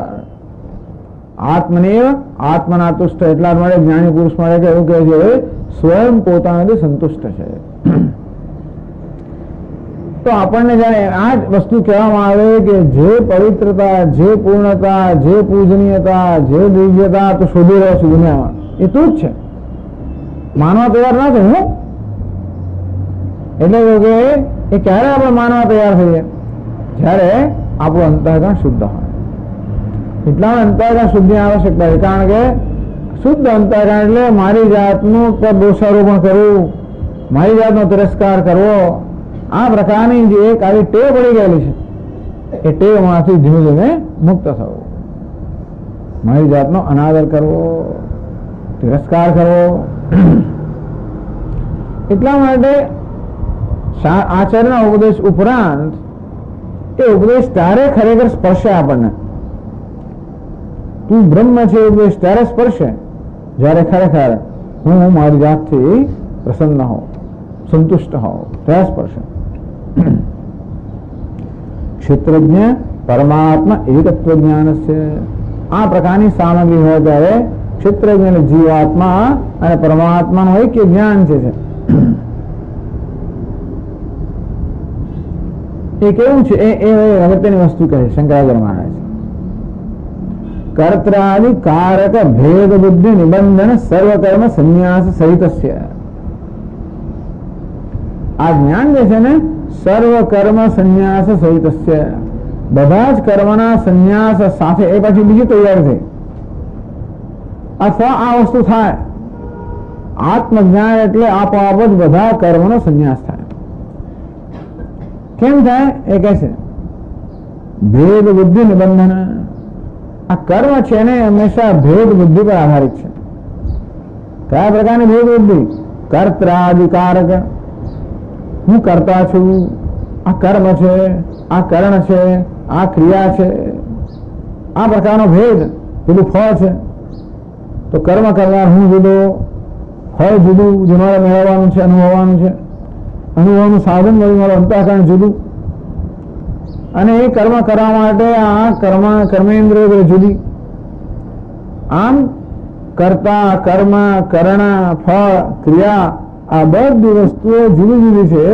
એ પ્રકારનો આપણામાં જયારે ખ્યાલ હોય ત્યારે જ આપણે કર્મ કરી શકીએ. ટૂંકમાં કર્તૃત્વ હોય. કર્મ હંમેશા કર્તૃત્વ બુદ્ધિની અપેક્ષા રાખે છે અને ઉપરાંત હંમેશા ફળની અપેક્ષા રાખે છે. કોઈ ફળથી પ્રેરણા કર્મ થતું હોય એટલે કહ્યું કર્ત્રાદિ કારક ભેદ બુદ્ધિ નિબંધન સર્વકર્મ. આ સિવાયનું કર્મ તો વાંધો નથી. જેમાં ભેદ બુદ્ધિના જરૂર નથી એવું કર્મ પણ હોય. ભેદ બુદ્ધિની જરૂર ના પણ કર્મ હોય. પણ જે કર્મ ભેદ બુદ્ધિ પર આધારિત છે, સાધ્ય જુદું, સાધક જુદો, હું જુદો, મારું ધ્યેય જુદું, આ પ્રકારનો ભેદ. છેવટે બધા ભેદ બ્રહ્મ જ છે. અને તેથી આ પ્રકારનો ભેદ એ આપણી બુદ્ધિમાં હોય, એ ભેદને સત્યતા આપતો તો જ કર્મ થઈ શકે. ભેદ બુદ્ધિ વગરનું કે કર્તૃત્વ બુદ્ધિ વગરનું કદાચ કોઈ કર્મ હોય એનો એમને વાંધો નથી. આ ભેદ બુદ્ધિ એ જ્ઞાનની ઉપર છે. એટલે જ્ઞાન અને આ ભેદ બુદ્ધિ સાથે ના હોઈ શકે. જયારે શંકરાચાર્ય આગળ કહે છે, પોતે જ કહે છે કે કેમ કર્મ સંન્યાસની કેમ વાત કરું છું? કર્મ સંન્યાસ તો સ્વાભાવિક છે. કર્મ તો કર્તૃત્વ બુદ્ધિ પર જ રચાયેલું છે. હું કરતા છું, હું કર્મ કરનાર છું, જરૂરિયાત વાળો છું. આ પ્રકારનો મારા વિશેનો જયારે ખ્યાલ હોય એ ખ્યાલ પર જ કર્મ રચાયેલો છે. એવું કર્મ હોય જે હું પૂર્ણ છું એમાંથી ઉત્પન્ન થતું હોય તો વાંધો નથી. એવું કર્મ હોય માણસ ખુશી તો કંઈ કરે. આમ નંદ બાબાને ઘરે જન્મ થાય ભગવાનનો તો ખુશી દાન કરે. એમાં કોઈ જરૂરિયાત નથી કે આ દાન દ્વારા મને સ્વર્ગ મળશે. નહીં તો દાન થાય તો સ્વર્ગની પ્રાપ્તિ માટે થતું, પણ એ દાન જે છે ને એ સ્વર્ગની પ્રાપ્તિ માટે ના થતું. બધા જ કર્મમાં હંમેશા અધૂરપ હોય, જરૂરિયાત હોય એવો નિયમ નથી. મોટે ભાગે કર્મ હંમેશા સુખ માટે થતું હોય, પરંતુ કેટલાક મહાપુરુષો સુખમાંથી આનંદ માટે ને આનંદને કારણે કર્મ કરતા હોય છે. એવું હોઈ શકે કે પ્રેમને કારણે કર્મ કરતા હોય, જેની પાસે કોઈ પ્રકારની અપેક્ષા નથી. તો એ પ્રકારે કોઈ પ્રકારની અપેક્ષા વગરનું એ કર્મ છે, એનો વિરોધ નથી. પણ સકામ કર્મ, કોઈ કામના પૂરી કરવા થતું કર્મ, એ તો અજ્ઞાનની ઉપજ છે. કારણ કામના જ અજ્ઞાનની ઉપજ છે. એની કર્તરાધિકારક ભેદ બુદ્ધિ નિબંધન, કારક ભેદ બુદ્ધિ નિબંધનાની જ્ઞાની સર્વાણી કર્માણી તેષામ સંન્યાસને સહિત છે. આ જ્ઞાન કેવું છે? આ બધા પ્રકારના કર્મ ખરી પડે. ટૂંકમાં એવું તો ખરું જ ન હવે. આપણે જરૂરિયાત ના હોય તો બધા ઓછું કરવાના છે. શાળામાં જયારે હતા ત્યારે રોજ ઘડિયા લખવાના હતા. રોજ 1 થી 40 ઘડિયા લખો. 11 22 11 33 તો જ ખાવાનું મળે તમને. એ જરૂર હતી ત્યારે. પછી કોલેજમાંથી વેકેશનમાં જવું તો મમ્મી કહે કે એવું ના બને. હવે એમ જરૂર નથી ને, એની જરૂર હતી ત્યારે બરાબર છે. જરૂર જયારે જતી રહી ત્યારે કંઈ કરવાની આવશ્યકતા નથી. અંતે તે જયારે જીવ અને બ્રહ્મના એક જ્ઞાનમાં જ્ઞાની પુરુષ જોયું કે હું બધી જરૂરથી મુક્ત થઈ ગયો, પૂર્ણમેવ અવશિષ્યતે, હું પણ પૂર્ણ છું, સર્વ પૂર્ણ જ છે. માટે એ પૂર્ણતાના દર્શનમાં જ્યાં કોઈ પ્રકારની જરૂરિયાત નથી રહી, ત્યાં પછી કોઈ સકામ કરવાની આવશ્યકતા નથી. કે સંકલ્પ સહિતના કર્મ, સર્વ સંકલ્પ સંન્યાસી, મને આમ થાવ, પેલું થાવ, પેલું ના થાવ, આવો કોઈ સંકલ્પની આવશ્યકતા રહેતી નથી. સર્વકર્મ સંન્યાસ સહિતસ્ય સ્વાત્મ અનુભવ નિશ્ચય રૂપેણ સ્વાત્મનેવ સર્વકલ્પના રહિત યદ અવસ્થાનમ. આત્મા જ કોઈ પ્રકારની કલ્પના છે. હું તુચ્છ છું, દીન છું, હીન છું, અલ્પ છું, જરૂરિયાત વાળો છું, આવી કોઈ પ્રકારની કલ્પના આવે સ્વાત્મા રહી નથી. તો સ્વાત્મ અનુભવ નિશ્ચય રૂપેણ આ પ્રકાર અનુભવ કે હું પૂર્ણ છું. યદ અવસ્થાનમ સા પરા જ્ઞાન નિષ્ઠા ઉચ્ચતે. આ પ્રકારે આત્માનું જે વાસ્તવિક સ્વરૂપ છે એમાં કોઈ પ્રકારના પ્રયત્ન વગર નિષ્ઠા એને જ્ઞાનની પરાનિષ્ઠા કહેવામાં આવે છે. જ્ઞાનસ્ય પરાનિષ્ઠા ભગવાન પ્રસ્તાવનામાં કહેલું.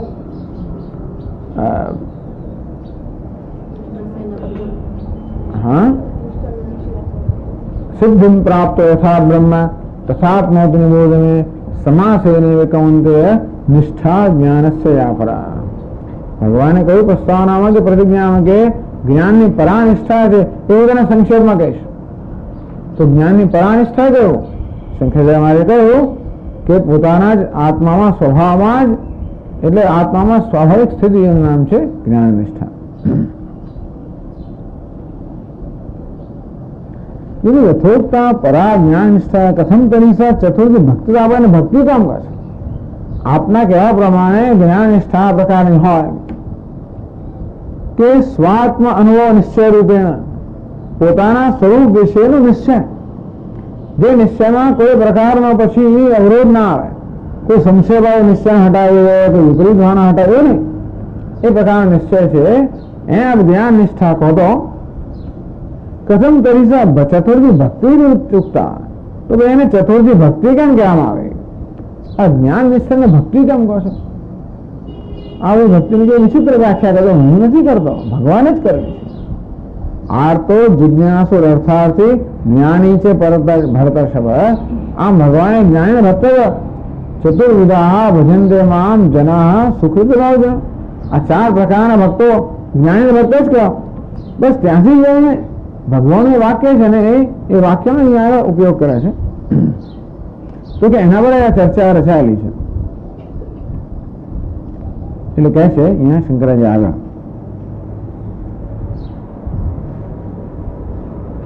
તો 453 પાના પર ને 400 ને કોઈ પાનું છે આગળ 53 જ છે. હા 52 તો અચ્છા ઓકે. ચોથા પેરેગ્રાફમાં સાયમ જ્ઞાન નિષ્ઠા આર્તાદિ ભક્તિત્રય અપેક્ષયા પરા ચતુર્થી ભક્તિ इति उक्ता. सायं ज्ञान निष्ठा, આ જ્ઞાન નિષ્ઠા અર્થાત પોતાના વિશેનો નિશ્ચય. તો આ જ્ઞાન નિષ્ઠા જે છે એ આર્તાદિ ભક્તિ ત્રયપેક્ષા, બે ત્રણ પ્રકારની ભક્તિ, આર્ત જિજ્ઞાસુ અર્થાર્થી, આ ત્રણ પ્રકારના જે ભક્તો કે ત્રણ પ્રકારની ભક્તિ છે એની અપેક્ષા એ પરા સૌથી ઉત્તમ ચતુર્થી ચોથી ચતુર્થ ભક્તિ યુક્તા ભગવાને સાતમા અધ્યાયમાં આ જ્ઞાન નિષ્ઠાને ચતુર્થી ભક્તિ કહે. યથોક્તયા ભક્ત્યા ભગવત તત્વજ્ઞાન સિદ્ધતી. અને આ પ્રકારની ભક્તિથી ભગવાનના તત્વનું જ્ઞાન જન્મે કે સિદ્ધ થાય કે છે આગળ. તયા ભક્ત્યા ભગવંતમ તત્વતઃ અભિજાનાતિ. તયા પરયા ભક્ત્યા, આ પરમ ભક્તિથી ભગવંતમ તત્વતઃ અભિજાનાતિ, એ ભગવાનને તત્વતઃ યથાર્થતયા જાણે છે.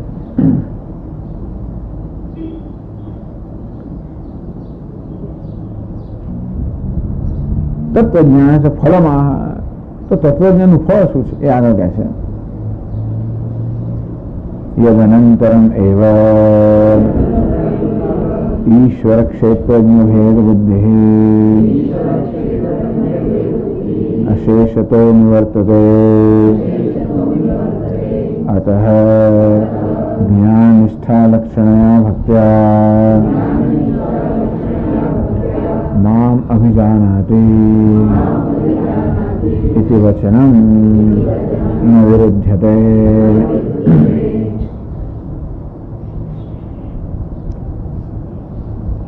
यदनंतरम एव आ ज्ञान निष्ठा ये प्राप्त है कि तरत क्षेत्र ईश्वर क्षेत्रज्ञ भेद बुद्धि अशेषतः निवर्तते. तो जीव ने ईश्वर वच्चे જે કઈ ભેદ બુદ્ધિ હતી એ અશેષતઃ કઈ બાકી રાખ્યા વગર નિવર્તતે નિવૃત્ત થઈ જાય. અર્થાત આ જ્ઞાન નિષ્ઠા પછી ઈશ્વર અને જીવ વચ્ચે કોઈ પ્રકારની ભેદ બુદ્ધિ રહેતી નથી. જ્ઞાન નિષ્ઠા રૂપા ભગવદ ભક્તો તત્વજ્ઞાન અનંત વિકાત. તો આ જ્ઞાન ભગવાનની ભક્તિ, જ્ઞાન નિષ્ઠા, તત્વજ્ઞાન આ બધું એક જ વસ્તુ છે. તત્ફલસ્ય છે અજ્ઞાન નિવૃત્તિ. તો જ્ઞાનનું ફળ અજ્ઞાન નિવૃત્તિ. તન્માત્રત્વાદ ભેદોક્તિ છે ઔપચારિકત્વાદ. અંતેથી જ્ઞાન તો એક જ વસ્તુ જો કહ્યું હોય. પરાભક્તિ એટલે જ્ઞાન નિષ્ઠા, જ્ઞાન નિષ્ઠા તત્વજ્ઞાન. તત્વજ્ઞાન એક જ વસ્તુ કરે, અજ્ઞાન નિવારણ કરે. તો પછી ભગવાને કહ્યું કે જ્ઞાત્વા વિશદે, એમ ભગવાને જાણે કે ભેદની ઉક્તિ કરી કે મારા પ્રવેશ કરે છે આ ભક્ત, જાણે કે એ પ્રકારે એવી જાતનું અંદર એવું ખ્યાલ ન રહેલો હોય કે પ્રવેશ કરનાર ભક્ત અને મારા જેમાં પ્રવેશ કરવામાં આવે છે એ જુદા છે. એ પ્રકારનો જુદાનો ખ્યાલ હતો એ ઔપચારિક છે, એ કોઈ વાસ્તવિક નથી. એટલે કહ્યું અતઃ જ્ઞાન નિષ્ઠા લક્ષણ ભક્ત્યા મામ અભિજાનાતિ. અંતેથી આ જ્ઞાન નિષ્ઠા રૂપી પરમ ભક્તિથી મને અભેદ દયા જાણે છે એ વચન વિરુદ્ધ નથી. એટલે કે આ પ્રવેશ જે છે ને એને મુખ્ય અર્થમાં નથી લેવાનો, એને ઔપચારિક રીતે લેવાનો.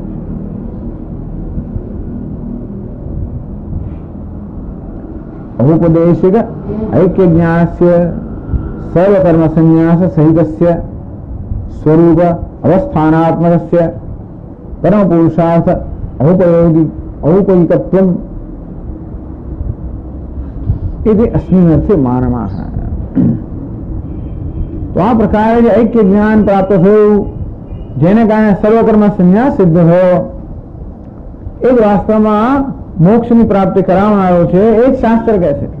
ટૂંકમાં ઉપનિષદ ને બધા શ્રુતિ ને સ્મૃતિ આ બધા એક જ સંદેશ આપે છે કે મોક્ષ જીવનનું ધ્યેય છે અને એ ધ્યેય પ્રાપ્ત થાય જીવ અને ઈશ્વરના ઐક્ય જ્ઞાનથી. તો એના સંદર્ભમાં કહે છે અત્ર ચ સર્વં નિવૃત્ત વિધાય શાસ્ત્રમ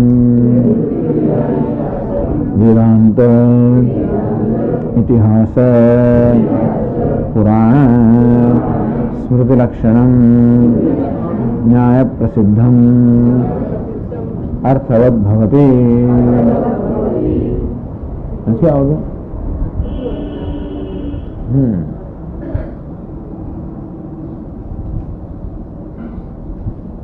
અત્ર છે આ પ્રકારે હોય તો સર્વ નિવૃત્ત વિધાય શાસ્ત્રમ, આ નિવૃત્તનું વિધાન કરનારું સર્વ શાસ્ત્ર, આ વૈદિક શાસ્ત્ર જે નિવૃત્તનું વિધાન કરનારું છે. એમાં કોઈ પણ વેદાંત, ઇતિહાસ, પુરાણ, સ્મૃતિ લક્ષણમ. વેદાંતમાં જોયો કે ઇતિહાસમાં, રામાયણ મહાભારતમાં જોયો કે પુરાણમાં જોયો કે સ્મૃતિમાં જોયો, ક્યાંય પણ જોયો, એમને બધું જ્યાં જોઈ નાખી વાત કરે, પણ એમને ખાતરી છે કે જ્યાં પણ જોયો ત્યાં એક જ સંદેશ મળશે. કયો સંદેશ મળશે? નિવૃત્તિ. બધી પ્રવૃત્તિ છે શેના માટે છે? નિવૃત્તિ માટે છે. ખાતરી જ છે, કારણ કે જીવ અને બ્રહ્મ એક જ હોય તો પછી પ્રવૃત્તિ જ્યાં સુધી કરવામાં આવે ત્યાં સુધી એ ભેદને સાચવી રાખવામાં આવે છે ને. તો 10મા છોકરાની પ્રાપ્તિ થાય ત્યારે નિવૃત્તિથી જ થાય.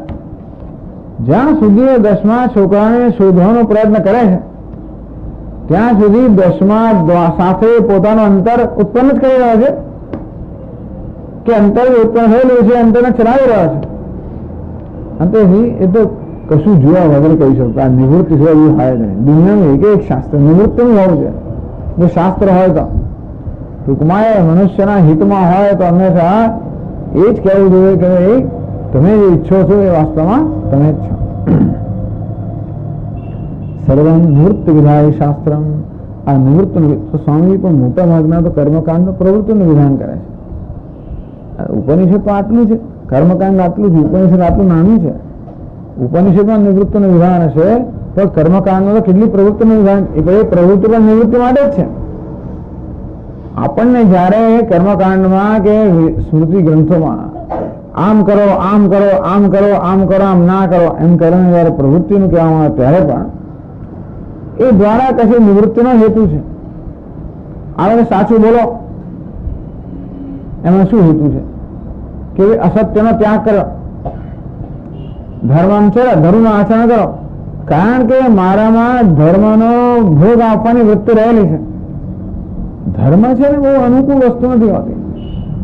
આ તો વારંવાર એ બહુ આપણને વચમાં આવતું છે. ધર્મ અને સત્ય અને આ માથા વસ્તુ માથાકૂટ છે ને વારંવાર આપણને આંખીલીરૂપ થતી હોય છે. જે આપણે સિદ્ધ કરવા માંગીએ છીએ એમાં વારંવાર આપણા મૂલ્યો આંખીલીરૂપ થતા હોય છે. અને માટે ધ્યેયની પ્રાપ્તિ માટે આ મૂલ્યો જે છે એને બાજુમાં મૂકવાની વૃત્તિ મારામાં વારંવાર થઈ આવતી હોય છે. શાસ્ત્ર કહે છે કે એ વૃત્તિ છે ને એનો ત્યાગ કરો. સત્યમ વદ અસાત, અસત્ય બોલવાનું એક આવે છે એનો ત્યાગ કરો. ધર્મમ છે આ ધર્મનો ભોગ આપણને એક આવે છે ત્યાગ કરો. ખરેખર જોવા જઈએ તો બધામાં ત્યાગ જ આવશે. ત્યાગની બધી કક્ષાઓ છે. શરૂઆતમાં અધર્મનો ત્યાગ કરવાનો, પછી ધર્મનો ત્યાગ કરવાનો, પણ ત્યાગ તો છે. ટૂંકમાં ધર્મનો ઉપદેશ જ્યારે કરવામાં આવે ત્યારે પણ એમાં અધર્મનો ત્યાગ તો રહેલો જ છે, અને જ્ઞાનનો ઉપદેશ કરવામાં ત્યારે એ ધર્મનો પણ ત્યાગ છે. વેદાંત, ઇતિહાસ, પુરાણ, સ્મૃત લક્ષણમ સર્વમ નિવૃત્ત વિધાય શાસ્ત્રમ. રામાયણ હોય, ક્યાં રામાયણ વિચાર્યા, રામજીએ કેટલું કષ્ટ સહન કર્યું, પણ ત્યાગ તો કર્યો જ ને.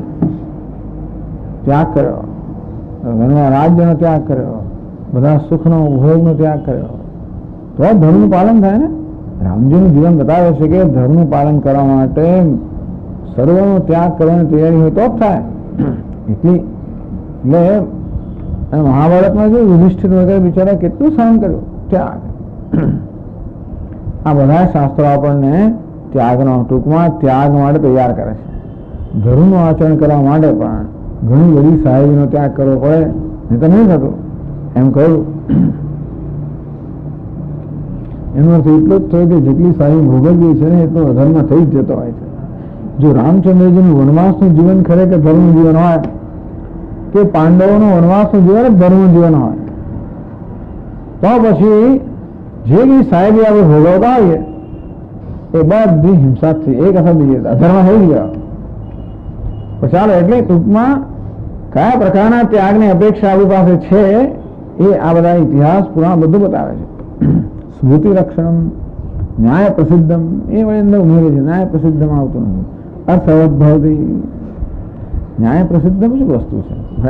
ટૂંકમાં ન્યાય પ્રસિદ્ધમ અર્થવત ભવતી. ટૂંકમાં ન્યાય છે. તમે વિચાર, હમણાં આપણે વાત કરી ને કેમ આ ત્યાગનું વિધાન કરે છે? કારણ કે સત્ય એક જ છે, અન્ય સર્વ મિથ્યા છે. જીવન બ્રહ્મ એક છે, બંને વગરનો ભેદ મિથ્યા છે. અને માટે આ જે ત્યાગ છે ને એનું વિધાન ન્યાય પુરસ્કાર છે, તર્ક સંગત છે. એવું નથી કે તર્ક સંગત ના હોય. શાસ્ત્ર અર્થવત ભવતી, તો શાસ્ત્ર સાર્થક થાય, અર્થવાળું થાય, તો એ શાસ્ત્ર પોતાનું હેતુ સિદ્ધ કરે એમ થાય. બાકી શાસ્ત્ર નકામું રહે. આવું જો ના હોત, અથવા જીવન બ્રહ્મ એક ના હોત, તો ત્યાગનું વિધાન અર્થવાળું ના હોત. જો બ્રહ્મ કોઈ અન્ય લોકમાં હોત તો કોઈ ત્યાગ નથી કહેતો આપણને. ઉપાસના કરવાનું કહેતા હોય છે આપણને કે ગોલોકમાં જવું હોય, બીજા ધામમાં જવું હોય તો એને પ્રાપ્ત કરવા કર્મ કરવું પડે. ત્યાં કરવા એટલે આ બધા વૈષ્ણવ સંપ્રદાયમાં સંન્યાસનો એટલો બધો કઈ એટલું શું કહેવાય એને, સંન્યાસ માટેનું પ્રોત્સાહન નથી. ત્યારે તો સંન્યાસ માટે તમને આ પ્રોત્સાહિત પણ નિરુત્સાહિત ના કરે. એ સંન્યાસ કર્મ છોડી તો થવાનું ને, ઉપાસના છોડી જ ના દેવાય. ભગવાનની સેવા છોડી દો, તમે નામ સ્મરણ છોડી દો તો ભગવાનને કેમ પ્રાપ્ત કરવાના છે? આમ ભગવાન પ્રાપ્ત હોય ત્યારે એના માટે હંમેશા કર્મ સાધન, અપ્રાપ્તની પ્રાપ્તિનું સાધન કર્મ. એટલે જો આ પ્રકારે જીવ બ્રહ્મનું ઐક્ય ન હોત તો શાસ્ત્રમાં જે ત્યાગનું વિધાન કરવામાં આવ્યું છે એ ખરેખર સાર્થક ન હોત, અર્થાત એ આપણે ગેરમાર્ગે દોરનારું હોત. તો એ ત્યાગનું વિધાન ક્યારે સાર્થક બને? અર્થવાન બને, પ્રયોજન વાળું બને, જયારે જીવનમાં કશું પ્રાપ્ત કરવાનું ના હોય. પ્રાપ્ત જ હોય એને કારણે કંઈ છોડવાનું હોય, અજ્ઞાનને છોડવાનું હોય, અજ્ઞાન જન્મેલા ભ્રમને છોડવાનો હોય, એ ભ્રમને કારણે રાગદ્વેષ જન્મને છોડવાનો હોય. આવું છોડવાનું હોય ત્યારે જે ત્યાગનું વિધાન કરવાનું શાસ્ત્ર છે એ ખરેખર પ્રયોજન વાળું બને, નહીં તો ના બને. તદેવ શાસ્ત્ર ઉદાહરણ મહારાજ આપણને આવું આ ત્યાગનું વિધાન કરનારા વાક્યો ક્યાં મળ્યા એનું ઉદાહરણ કરે છે, કહે છે. એટલા વાક્યો છે એટલું સારું છે. ક્યાંક ખોએ ખાચરે આપણે વાક્ય છે એટલું સેવિંગ ગ્રેસ, એને અંગ્રેજીમાં સેવિંગ ગ્રેસ કહે છે. વિત્વા વ્યુત્થાય અથ ભિક્ષાચર્યમ ચરંતી તસ્માત ન્યાસમ એષામ તપસામ અતિરિક્તમાહુઃ ન્યાસઃ એવ અત્યરેચયત ઇતિ સંન્યાસઃ કર્મણાં ન્યાસઃ वेदानिमं च लोकम् अमुं च परित्यज्य त्यज धर्मं च इत्यादि। अब शास्त्र बृहदारण्यकोपनिषद एतम तमात्मानं विदित्वा ब्राह्मणाः पुत्रैषणायाश्च वित्तैषणायाश्च लोकैषणायाश्च वित्थाय अथ भिक्षाचर्यं चरन्ति। तो आ प्रकारे आत्मा ये अशनाया विवास शोकम मोहम जरा मृत्युमत्येवी આવું પ્રકારે જયારે જ્ઞાન થયું, પરોક્ષ જ્ઞાન થયું કે આત્મા એટલે હું કેવો છું. આત્મા યા આત્મા સર્વાંતર તમને ચક્ષુથી જે સર્વના આત્મા છે એની વ્યાખ્યા કરો. યશનાયા વિવાસ શોકમ મોહમ જરા મૃત્યુ મત્યેવી ભૂખ અને તરસ શોક અને મોહ વૃદ્ધાવસ્થા મૃત્યુ આ બધી ષડ ઉર્મી જે છે આ બધા અત્યારે આ બધાથી ઉતરેલો છે. અર્થાત આમાંની કોઈ વસ્તુ આત્માને સ્પર્શતી નથી. ભૂખ તરસ આત્માને ન સ્પર્શે, શોક અને મોહ આત્માને ન સ્પર્શે અને વૃદ્ધાવસ્થા મૃત્યુ આત્માને ન સ્પર્શે. એવું કરી ગયો અત્યારથી આને દૂર કરવાનો પ્રયત્ન કરી રહ્યો હતો. અત્યારથી કર્મ કરતો છે ને માટે આ ભૂખ તરસમાંથી મુક્ત થવા માટે, શોક મોહથી મુક્ત થવા માટે કે વૃદ્ધાવસ્થા મૃત્યુથી મુક્ત થવા માટે. પણ જયારે ખબર પડે કે તો આત્માના ધર્મ નથી, એ તો અનાત્માના ધર્મ છે. एतम तमात्मानं विदित्वा ब्राह्मणाः पुत्रैषणायाश्च तो હવે આપણે શું જોઈએ? પુત્રૈષણા, વિત્તૈષણા, લોકૈષણા. આ પુત્ર શાના માટે જોઈએ? તો કે આ પૃથ્વી પરના ભોગ ઉપભોગ કરવા માટે. વિત્ત શાના માટે જોઈએ? પિતૃલોક માટે. દૈવવિત્ત શાના માટે જોઈએ? તો દેવલોક માટે. તો મને કોઈ પૃથ્વીલોક પિતૃલોક કે દેવલોક નહીં જોતો, કારણ કે હું જે લોક ઈચ્છું છું તો હું જ છું. એવી વિદિત્વા આ પ્રકારે જયારે જ્ઞાન થયું, સમજ પડી, પરોક્ષ જ્ઞાન પણ થયું, ત્યારે હવે ઈશાનો પ્રોત્સાહન ના આપે. ટૂંકમાં અપ્રાપ્તની પ્રાપ્તિ સકામ કર્મ છે, એ સકામ કર્મને પ્રોત્સાહન કેમ મળે? કદાચ ને જરૂર હોય અંતર્ગત શુદ્ધિ તો પણ નિષ્કામ કર્મ આ પ્રકારનું પરોક્ષ જ્ઞાન પ્રાપ્ત કરીને પણ સકામ કરવાને પ્રોત્સાહન ના જ મળે. વિત્થાય અથ ભિક્ષાચર્યમ ચરંતિ. એના માટે આ બધી ઈચ્છા ઉપર ઉઠીને એ ભિક્ષાનું આચરણ કરે છે. એમ બૃહદારણ્યકોપનિષદમાં કહ્યું. તો આ એક નિવૃત્તિ. તસ્માત ન્યાસમ એશામ તપસામ અતિરિક્તમ આહુહુ. અને તેથી મહાપુરુષો કહે છે કે બધી તપશ્ચર્યામાં જે સંન્યાસ છે એ સર્વોત્તમ તપશ્ચર્યા છે. સંન્યાસ એટલે સર્વ કર્મનો ત્યાગ, એટલે કે બધા સકામ કર્મનો ત્યાગ મને તપશ્ચર્યા છે. જયારે જયારે કામ ના જન્મે ત્યારે પછી આપણે નિવૃત્ત કરવું પડે ને. એકવાર સકામ કર્મનો ત્યાગ કર્યો, સંન્યાસ લેવો એટલે એ બધા કર્મ વૈદિક કર્મનો ત્યાગ. તો જયારે જયારે મનમાં ઈચ્છા જન્મે ત્યારે હવે તો ઈચ્છા પૂરી ના થાય, તો ઈચ્છા નિવૃત્ત કરો વિવેકપૂર્વક. મહાન તપશ્ચર્યા છે. એટલે કહ્યું બધી તપશ્ચર્યામાં આ સંન્યાસ સર્વોત્તમ તપશ્ચર્યા છે, એ મહાપુરુષે કહ્યું છે. ન્યાસ અત્યારે છે છેડે સંન્યાસ જ બધામાં સર્વશ્રેષ્ઠ પુરવાર થયો. એટલે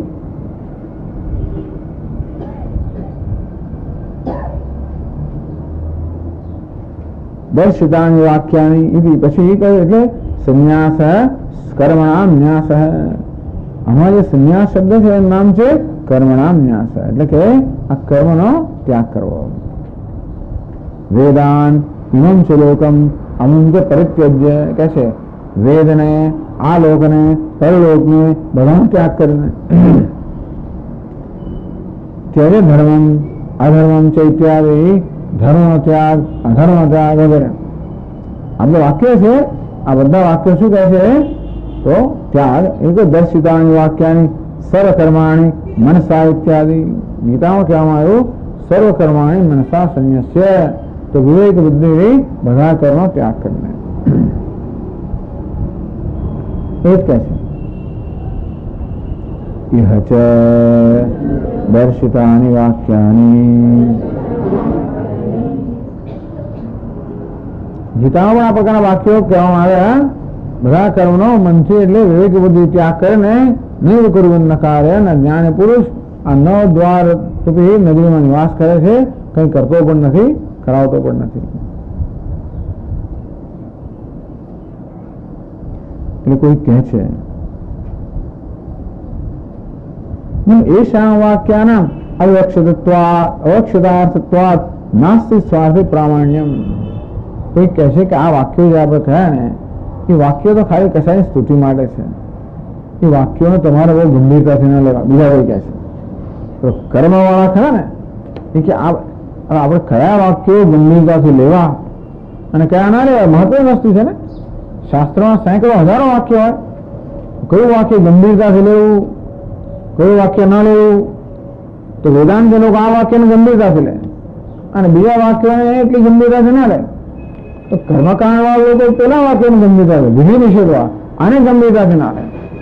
તો કોઈ કહે છે કે એષાં વાક્યાનામ અવિક્ષતાર્થત્વાत् આ વાક્યો જે છે ને એમનું તમારે ખરેખર તો વાચ્યાર્થ ન લેવો, સીધો સીધો અર્થ ના લેવો. નાસ્તિ સ્વાર્થે પ્રામાણ્યમ. ખરેખર આ વાક્યોમાં સ્વાર્થે પ્રામાણ્ય. ટૂંકમાં આ વાક્યો બીજા કશે કહેવા માટે છે. આશંક્ય અધ્યયન વિપાતત્વાદ વેદ વાક્યાનામ તત્ નિયમ. તો કહે છે કે નહીં આ વાક્યો પ્રમાણભૂત વાક્યો છે. કે છે આગળ ન ચ તેષાં વાક્યાનાં અનર્થક્યમ યુક્તમ.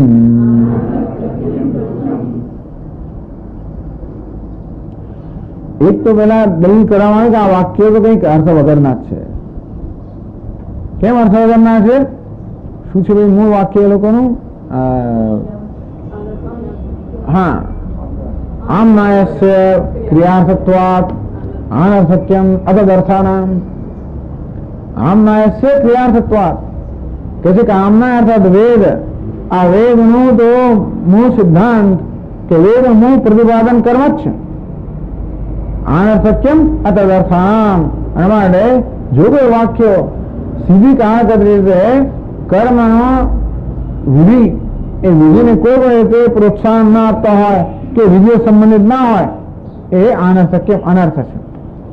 આજે તો પૂરો પક્ષ છે આ, એટલે એ લોકો સિદ્ધ કે કોઈ વાક્ય અનર્થક નથી, પણ ટૂંકમાં જે કર્મનું વિધાન ન કરનારા હોય એ વાક્યો અનર્થક્યમ એટલે કે અર્થ વગરના છે. એમણે કહ્યું ને કે અર્થવત્સ્યા એટલે અર્થ વગરના વાક્યો છે. એટલે કે નહીં નથી તેષાં વાક્યાનામ અનર્થક્યમ યુક્તમ. તો કે નહીં એટલે અધ્યયન વિધિ ઉપાત્તત્વાદ વેદ વાક્યાનામ તદ અનુરોધિત્વાદ છે ઇતરેષામ. વેદનું બધું જ વાક્ય સાર્થક હોય, કોઈ વાક્ય અનર્થક ના હોય. પૂર્વમાં પૂર્વ પક્ષ છે ત્યાં પછી સિદ્ધાંત સિદ્ધ કરે છે બધા વાક્યો અર્થવત છે. એટલે પછી એને અર્થવાદ વગેરે કરીને અર્થવત બનાવે, પણ વેદનું કોઈ વાક્ય નિરર્થક નથી. અધ્યયન વિધિ ઉપાત્તત્વાદ સ્વાધ્યાયો અધ્યેતવ્ય. દરેકે પોતાની શાખાના વેદનું અધ્યયન કરવું જોઈએ. અને તેથી એટલા જ માટે કે વેદ પ્રમાણે છે. તત્ અનુરોધિત્વાચ ઇતરેષામ. પણ તો વેદ વાક્ય પ્રમાણે પણ તમારો ઇતિહાસના પુરાણ અનુરોધિત્વાદ. આ ઇતિહાસ ને પુરાણ ને સ્મૃતિ છે ને એમાં વેદ ને અનુસરણ કરનારા છે. માટે એવું પ્રમાણ એ પણ અનર્થક નથી. હવે એવું થાય કોઈ કોઈ ખાલી વેદ વાક્યો સાર્થક છે, બીજા બધા નહીં. તો કે નહીં ઇતિહાસ પુરાણ ને સ્મૃતિ ઇતરેષામ ચેતત અનુરોધિત્વાત. આ બીજા બધા શાસ્ત્રો છે પણ આ વેદ વાક્યને અનુસરતા હોવાના કારણે એ વેદની દ્રષ્ટિ છે ને એનું પ્રતિપાદન કરતા હોવાના કારણે એ પણ સાર્થક છે. એટલે કહ્યું નથી તેષાં વાક્યાનામ અનર્થક્યમ યુક્તમ. આ વાક્યો અનર્થ એટલે કે અર્થ વગરના છે એ કેવું યોગ્ય નથી. તથાપિ સહરોધી ત્યાવત ન સ્વાર્થમાં. તો ચાલો ભાઈ એવું છે ને વેદના વાક્ય બે પ્રકારના થયા. એક તો એ કે વાક્યનો આપણે સીધો અર્થ કરવાનો, બીજા વાક્ય એ કે બીજા વાક્ય માટે હોય. આપણે ઘણી વાર એવું છે ને કે રસોઈ કરવાનું મુખ્ય કામ છે. ત્યાં શાક લઈ આવો, પણ શાક ને શું જરૂર લઈ આવો, શી જરૂર બધું લઈ આવો. હવે રસોઈ ક્યારે આટલું કરવી કે હે ને આને એ શાક અને આને શું સંબંધ છે, તો શું ખાવાનું છું? પછી એમ કહે કે અહીંયા ઝાડુ એના એ પણ જરૂરી છે કે તો અહીંયા જમવા બેસશે બધા લોકો, તો ગેસ સાફ કરે એવું કેમ કહો છો, તો પણ રસોઈ થઈ શકે. એટલે બીજી બધી વસ્તુઓ છે ને એ આમ જોવા જોઈએ તો રસોઈ સાથે એને સંબંધ ના લાગે ને, તો આ બીજા બધા આ વાક્યો છે અર્થાત બીજા બધા આદેશો છે એ પણ મુખ્ય સાથે સંકળાયેલા છે. એ તો સિદ્ધ કરવામાં આવે કે બધું જ કહેવામાં આવે એ બધું સાર્થક છે. તો ઘણી વાર શું થાય કે પેલો પછી આપણે એને કહીએ કે જે લોકો રોજ શાક લઈ આવતા હોય ને એ લોકોને હંમેશા પુણ્ય પ્રાપ્ત, આપણે એમ કહીએ જે લોકો રોજ રસોઈ સાફ કરતા હોય ને એ લોકોને પછી ભગવાન એમને પરીક્ષામાં સારા માર્ક આવે આવું જયારે કહીએ ને એ શેના માટે કહીએ, એને કામમાં પ્રોત્સાહિત કરવા માટે. આ વાક્ય સીધે સીધો રસોઈદાર જોડાયેલો નથી, એને અર્થવાદ કહેવામાં આવે. ટૂંકમાં આપણે જેને કેવા કરવા જે કરાવવા માંગીએ છીએ ને એ કરવાનું એનામાં પ્રોત્સાહન ને એ માટે આપણે બીજી વસ્તુ કહેતા હોઈએ. ઘણી વાર આપણે ઉત્સાહ જન્માવા કહેતા હોઈએ, અથવા કહીએ કે જે લોકો આ સાફ નથી કરતા એ લોકોને હોસ્પિટલમાં જવું પડે છે એમ કહીએ. એ પણ એને સાફ નહીં કરવા માટે આપણે નિરુત્સાહી કરવા માટે, એટલે જે વિધાન કરવા માંગતા હોઈએ એના પ્રત્યે પ્રોત્સાહિત કરવા માટે, જો નિષેધ કરવા માંગતા હોય એ પ્રત્યે નિરુત્સાહી કરવા માટે જે વાક્ય કહેવામાં આવે એને એ લોકો અર્થવાદ કહે છે. અર્થવાદને પણ સીધો અર્થમાં ના લેવાય કે અહીંયા ઝાડુ વાળો એટલે મને સારા માર્ક્સ આવે એવું નહીં, પણ એ તો ખરું આવે ખરા, પણ તેનો વાળો છે કે આ ઝાડુ વાળું કરવું અગત્યનું છે. કેનો વાળો છે એને તો પરીક્ષાના માર્ક્સમાં રસ છે એટલા માટે આને જોઈએ ઝાડુ તો એ કરે એટલા માટે કહેવામાં આવે. આ બધું આવી જાતની જે લોકોની સાયકોલોજી જે અમને શું કહેવાય તો કે એટલે આ માણસ જે માણસનો એને ધ્યાનમાં રાખીને વેદથી જ એવું ચાલતું આવે છે.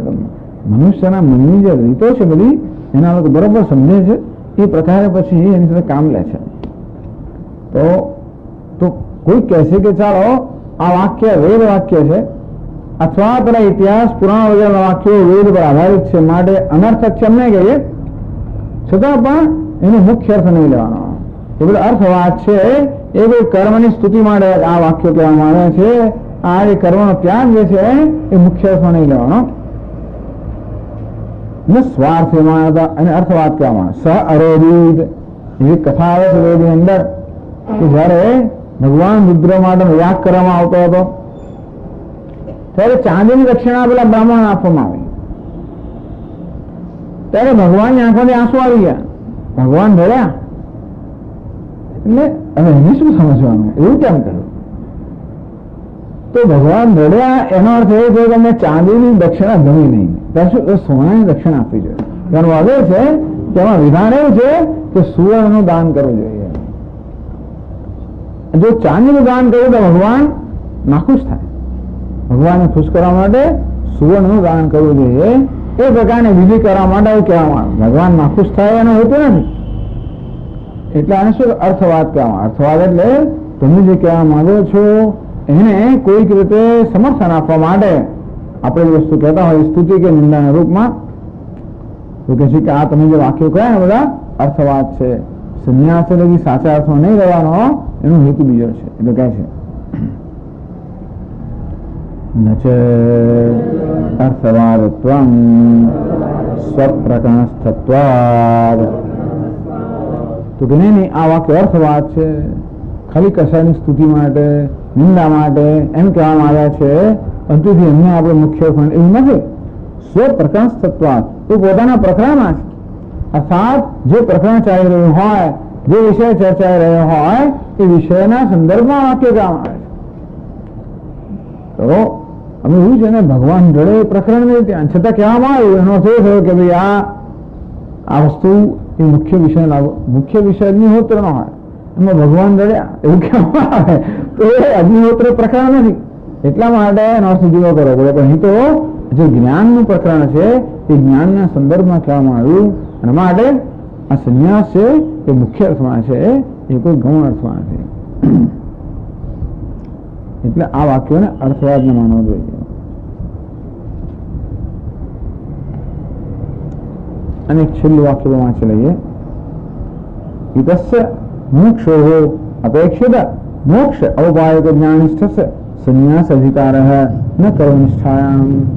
ટૂંકમાં જે જ્ઞાનને વરેલો હોય એનો અધિકાર સંન્યાસ માટે છે, કરવા નથી. એ ક્યાં છે?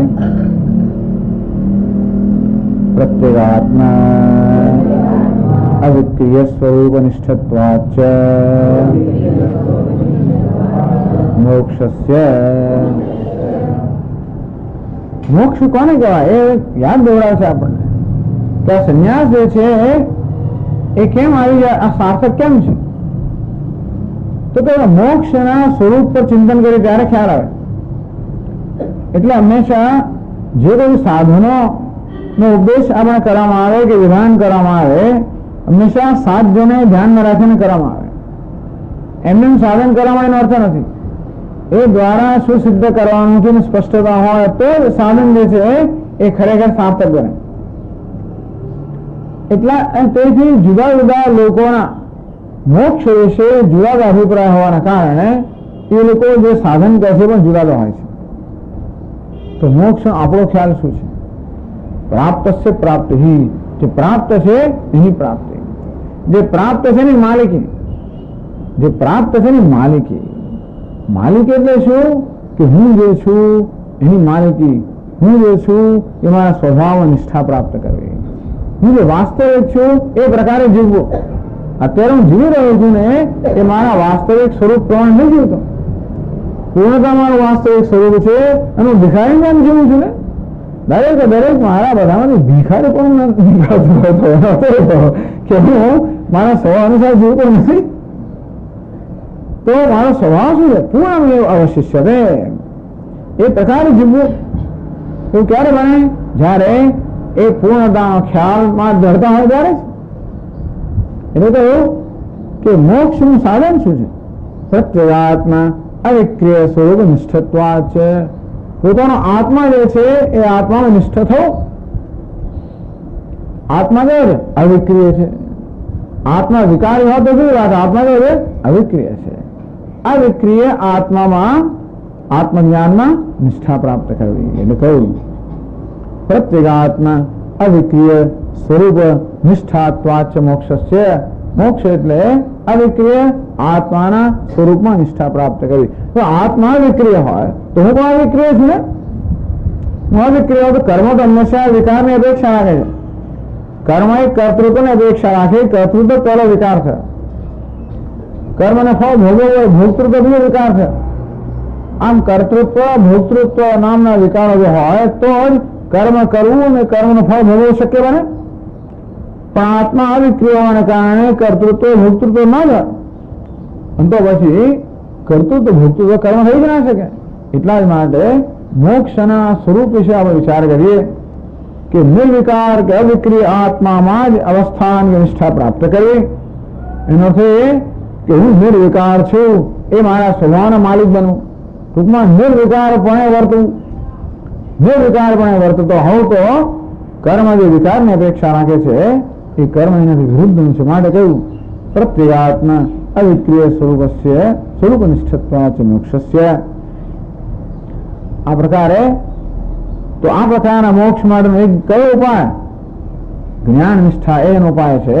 અને આ પ્રકારે હવે જે જ્ઞાન નિષ્ઠ છે એનો સંન્યાસનો અધિકાર છે, કર્મ અધિકાર નથી.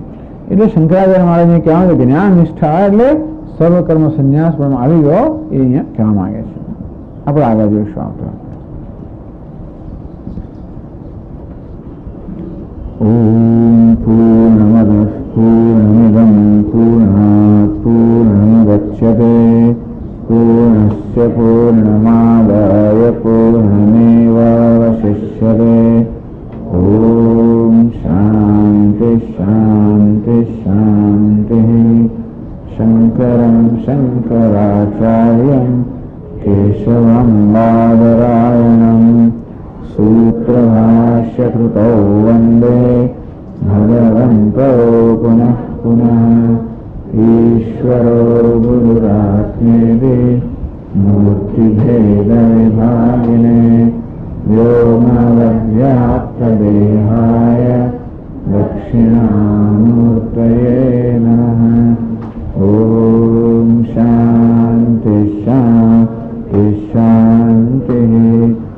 हरि ओम श्री गुरुभ्यो नमः हरि ओम। ओम नारायणः परो व्यक्तात्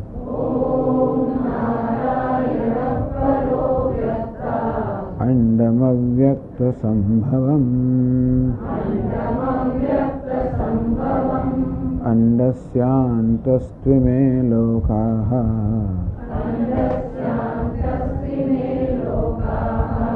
सप्तद्वीपा च मेदिनी।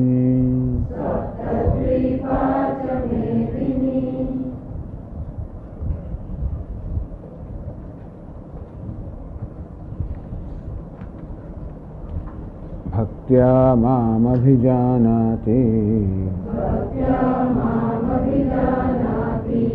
यावान्यश्चास्मि तत्त्वतः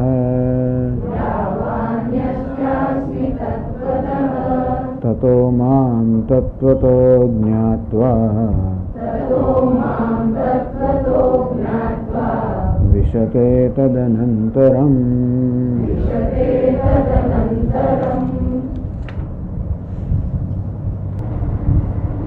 भक्त्या माम अभिजानाति, भक्ति द्वारा એ મને જાણે છે। અભિજાનાતિ આભિમુખ્ય જાનાતિ, ભક્તિથી તો શંકરાચાર્ય સમજાયું ભક્તિ એટલે જ્ઞાન નિષ્ઠા, તો જ્ઞાન નિષ્ઠા રૂપી ભક્તિથી એ મને તત્વતઃ આત્મદયા જાણે છે। તો સમજાયું જ્ઞાન નિષ્ઠા કોને કહેવાય?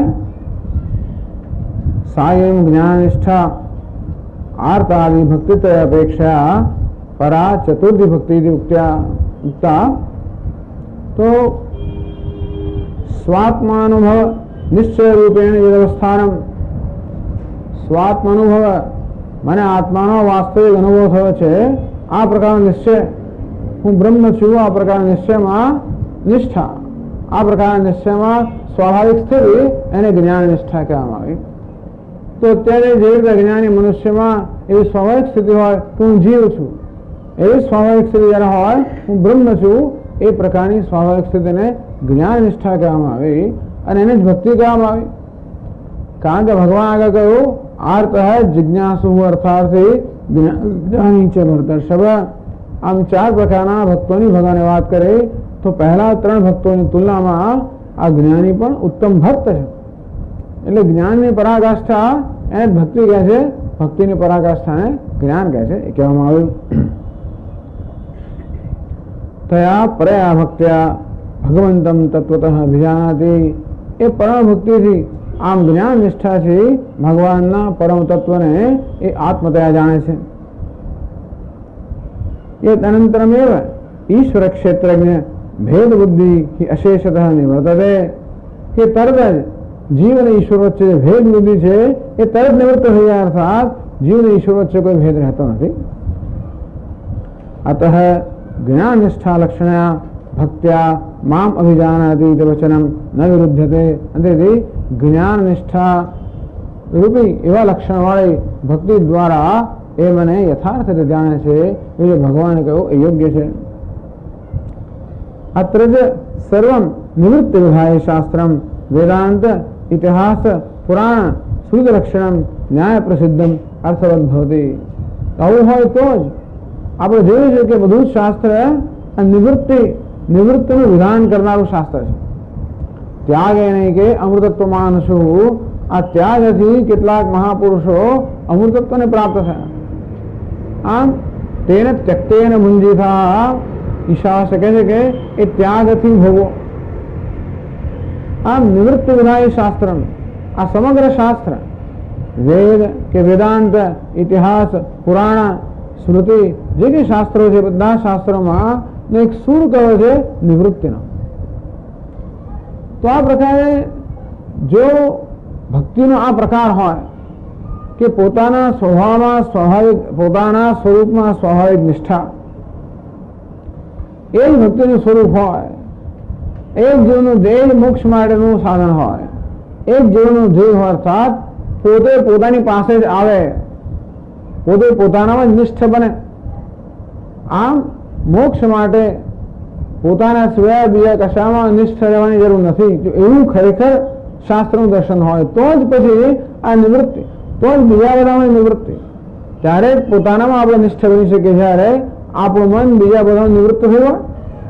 કારણ કે મન એક સમય એકમાં નિષ્ઠ હોઈ શકે, ક્યાં તો આત્મામાં નિષ્ઠ હોય કે અનાત્મામાં નિષ્ઠ હોય. આમ આત્મામાં નિષ્ઠા એ જ જો પરમ ભક્તિનું સ્વરૂપ હોય, એ જ મોક્ષનું સાધન હોય, તો અનાત્માની નિવૃત્તિ એ સાધન હોય છે. અંતેથી તો જ આત્માની નિષ્ઠા પ્રાપ્ત થાય જ્યારે આપણું મન સર્વ રીતે અનાત્માથી નિવૃત્ત થાય.